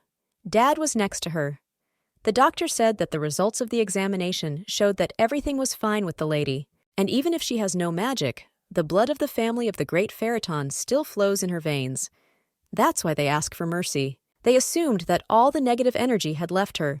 In order to get rid of such filth, enormous concentration and the lion's share of resources were required. Since the lady is still small, Her body simply could not withstand the overload. However, she should soon wake up completely healthy. The Duke did not understand why she could not live a day without making him go crazy with excitement. First a kidnapping, and now hemoptysis. And not only this, when he had just returned from the war, he saw in front of him a starving child in an ugly state. Dad thought that if he fattened her up and dressed her beautifully, everything would be resolved, that his presence alone would be enough. However, Lulu wants more and is always causing problems. Despite this, just saying her name, he feels an unprecedented sweetness in his mouth. The Duke could not believe that a person like her existed in her world. He is ready to protect and pamper her until the end of his days. Ixion sat under the room. He heard his father leave the room. He said it was all because of him, because he constantly used magic around her, even if it wasn't a magical attack. Her body cannot withstand his mana in any form. Even knowing this, he still continued. This was the first time the Duke had seen him act like a lost child. He asked him if his son knew why he sent Lulu to another house. Ixion said he knew, and it was to protect her from magic. Only now he has already returned home, and while the Duke is here, no one is able to harm Luatisha with their magic. But one day, Ixion completely covered her with his spell, and he did it on purpose. To experience it, tried it again and again, because he wanted to believe her. I wanted to trust my sister and love her with all my soul. Ixion is just a pathetic coward, a coward who is afraid that if he falls in love with Luatisha, she will hurt his feelings. Fearing such an outcome, he rashly injured her, causing pain, although in reality, a long time ago I fell in love with my sister. The guy started crying. Dad told the guy to look after Luatisha. Ixion asked if he could do this, but he himself said that this is impossible, because he could harm the baby if he's around. Dad called him an arrogant boy. He asked him if he thought that her father was not able to protect her, even if he threw out all the reserves of his magic on her. Ixion said he didn't think so. The guy stood in front of the door, very worried. He felt a strange feeling. This is the first time the guy feels something like this. Ixion entered the room. The boy stroked his sister's cheek. He said that if she suddenly died, he would definitely finish her off. But he immediately changed his mind and said that he would not finish him off. So he asks her to open her eyes because it's all his fault. And he admitted to her that he also wanted to make friends with her. The chills go away, and the internal organs are strengthened. Lulu believed that since they themselves had injured her, they should at least treat her normally. She was happy that the amount of fat had decreased. The baby was surprised when she saw Ixion. She remembered that she had lost consciousness. Lulu asked him if he had been courting her all this time. The guy said that she was such a weakling that he simply had no choice. She did not have a temperature, and the guy's soul suddenly warmed. It seemed to the little girl that he was just an arrogant kid. She didn't know what kind of life he had lived until then. But one thing she was sure about was the past that left a deep scar on his heart. Lulu said that she had been completely alone for a long time, which is why she now clings so desperately to others. She prayed at night for at least someone to be with her. Lulu wanted to have a real family, and it seemed to the little girl that she was simply afraid of loneliness. But that's not the point. When Lulu has someone next to her, she becomes stronger. Your soul becomes warm and joyful, and flowers bloom inside from happiness. Ixion also needs such a person. The one who will be there no matter what, the support that will always support her. Lulu turned to Ixion, and the guy asked what it was. The little girl told him that she needed him. The guy was surprised. Lulu asked him if he would become her older brother. He thought for a while and said that she was weak. She is weak, so from now on he will protect her, and he will become her older brother. The task was completed, and the mental state of the object of her task stabilized. The main character has incredible influence on one of the characters, who is able to change the future. Ixion recognized her as his sister. The baby could improve her characteristics. Now Lulu has truly become part of the family. Lulu invited Ixion to sleep with her. The guy was shocked by this. Lulu said that big brothers should put their little sisters to bed. Ixion agreed because she is still a weakling. Lulu told her brother to pat her on the head. The baby was glad that he actually stroked her, and now she asked her to somersault, do a backflip, and clapped her hands 3 times. Ixion asked the little girl if she was tired of living. Lulu was upset because he didn't fall for it. Luatisha wished her brother good night, but the guy still wished her good night too. He took the baby's hand, and they closed their eyes together, and they fell asleep. The baby did not understand where she was, assuming that she was in a dream. The same little devil greeted her. He said that all this time he believed in her. The little girl grabbed him and said that's where he got caught. Lulu called him a dirty fraud and told him not to pretend to be a saint. The main character asked him if he knew how much she suffered because of this, but he said that he had already fulfilled his part of the agreement. She was born into a rich family, she has a handsome father and brothers, and she was gifted with abilities. Lulu thought about it and agreed with this herself, but she immediately told him that he expected this, but it wasn't like that. The messenger said that this is too much because she always gives him a 0-star rating, but as soon as she sees a beautiful face, she doesn't spare him even 10 stars. He knows everything perfectly well. Lulu believed that there was nothing unusual here, and if he was dissatisfied with something, then let him work on himself.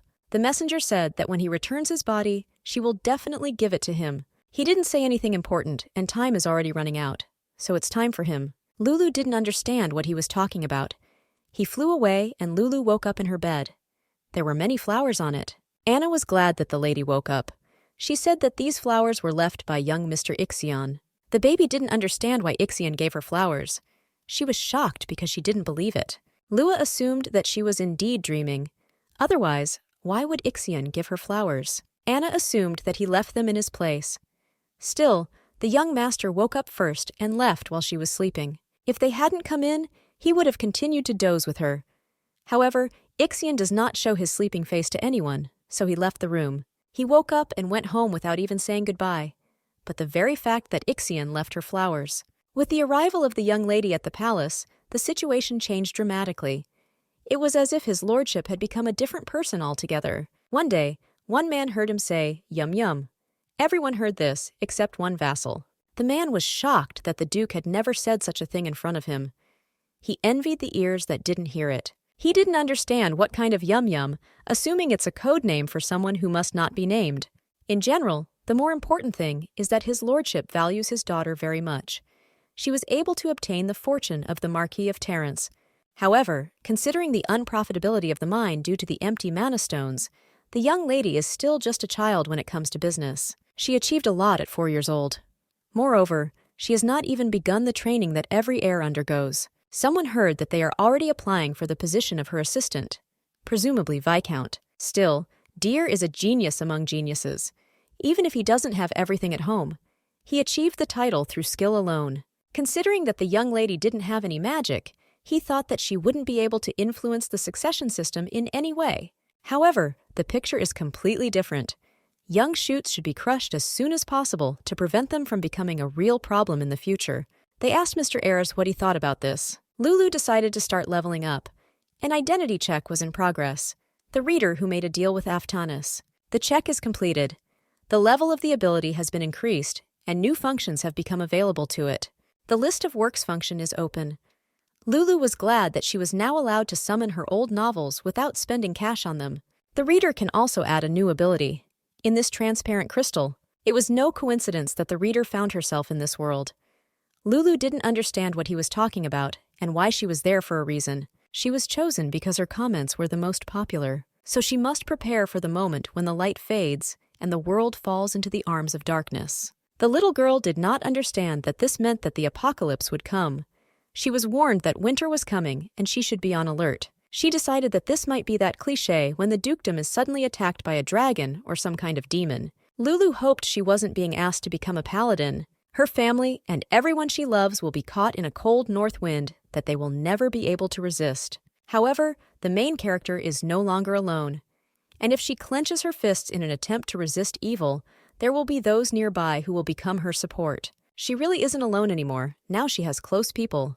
The alert told the reader not to be afraid because she would be able to overcome all difficulties precisely because it was her. But Lulu couldn't believe that such a little thing would be able to do anything. But her past life was enough for her, in which she was pushed around by everyone and everything. She decided that she would not allow this to happen again. Lulu decided that she would not follow the plot and doom herself to tragedy. And for this, she needs strength, and she can only get it by doing this. She decided to accept all the tasks. Lulu took the risk of not even checking their contents because that was the only way she could progress. Even if among them there are difficult tasks, the failure of which does not threaten a fine, she will also complete them. The main character decided to take the helm of fate herself.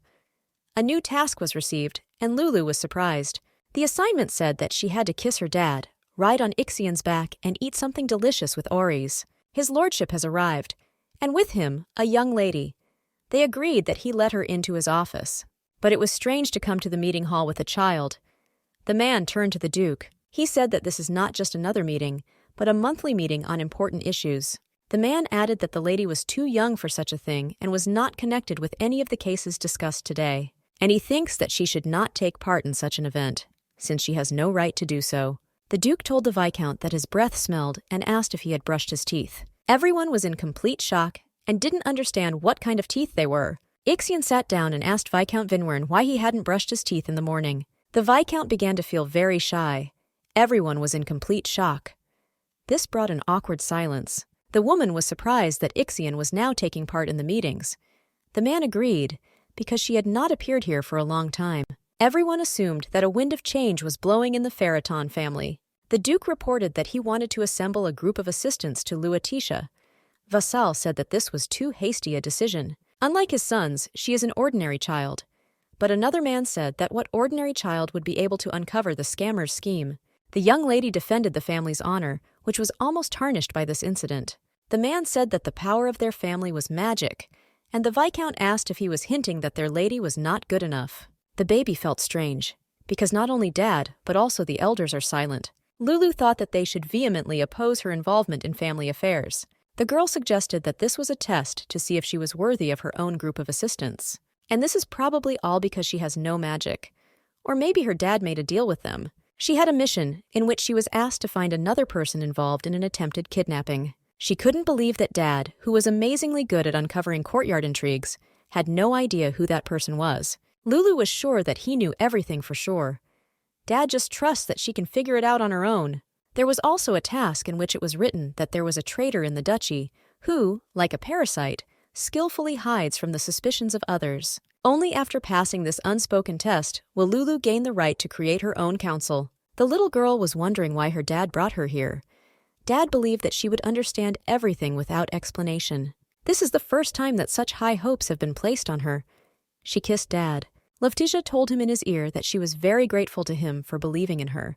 Lulu must live up to his expectations. Meanwhile, the vassals were in shock. The Viscount thought that the lady was cute, while others were shocked by the gentleman's smile. The meeting ended, and Lulu needed to quickly complete the easy tasks. The next task was to do everything so that Eris recognizes her as a full-fledged member of the family. Could do it. She called Ares and invited him to eat cookies along with marshmallows and chocolate. Ares happily agreed, but Lulu felt something strange. She said that if he doesn't have time, then he can reschedule. The guy said that nothing is more important than drinking tea with his beloved sister. Lulu was delighted. It was great, but she didn't understand what Ixion had forgotten about. The guy said that she might be grateful that he kept her company. The little girl was afraid that she and Ares would quarrel again. She wanted him to sit quietly, but he wanted him not to command.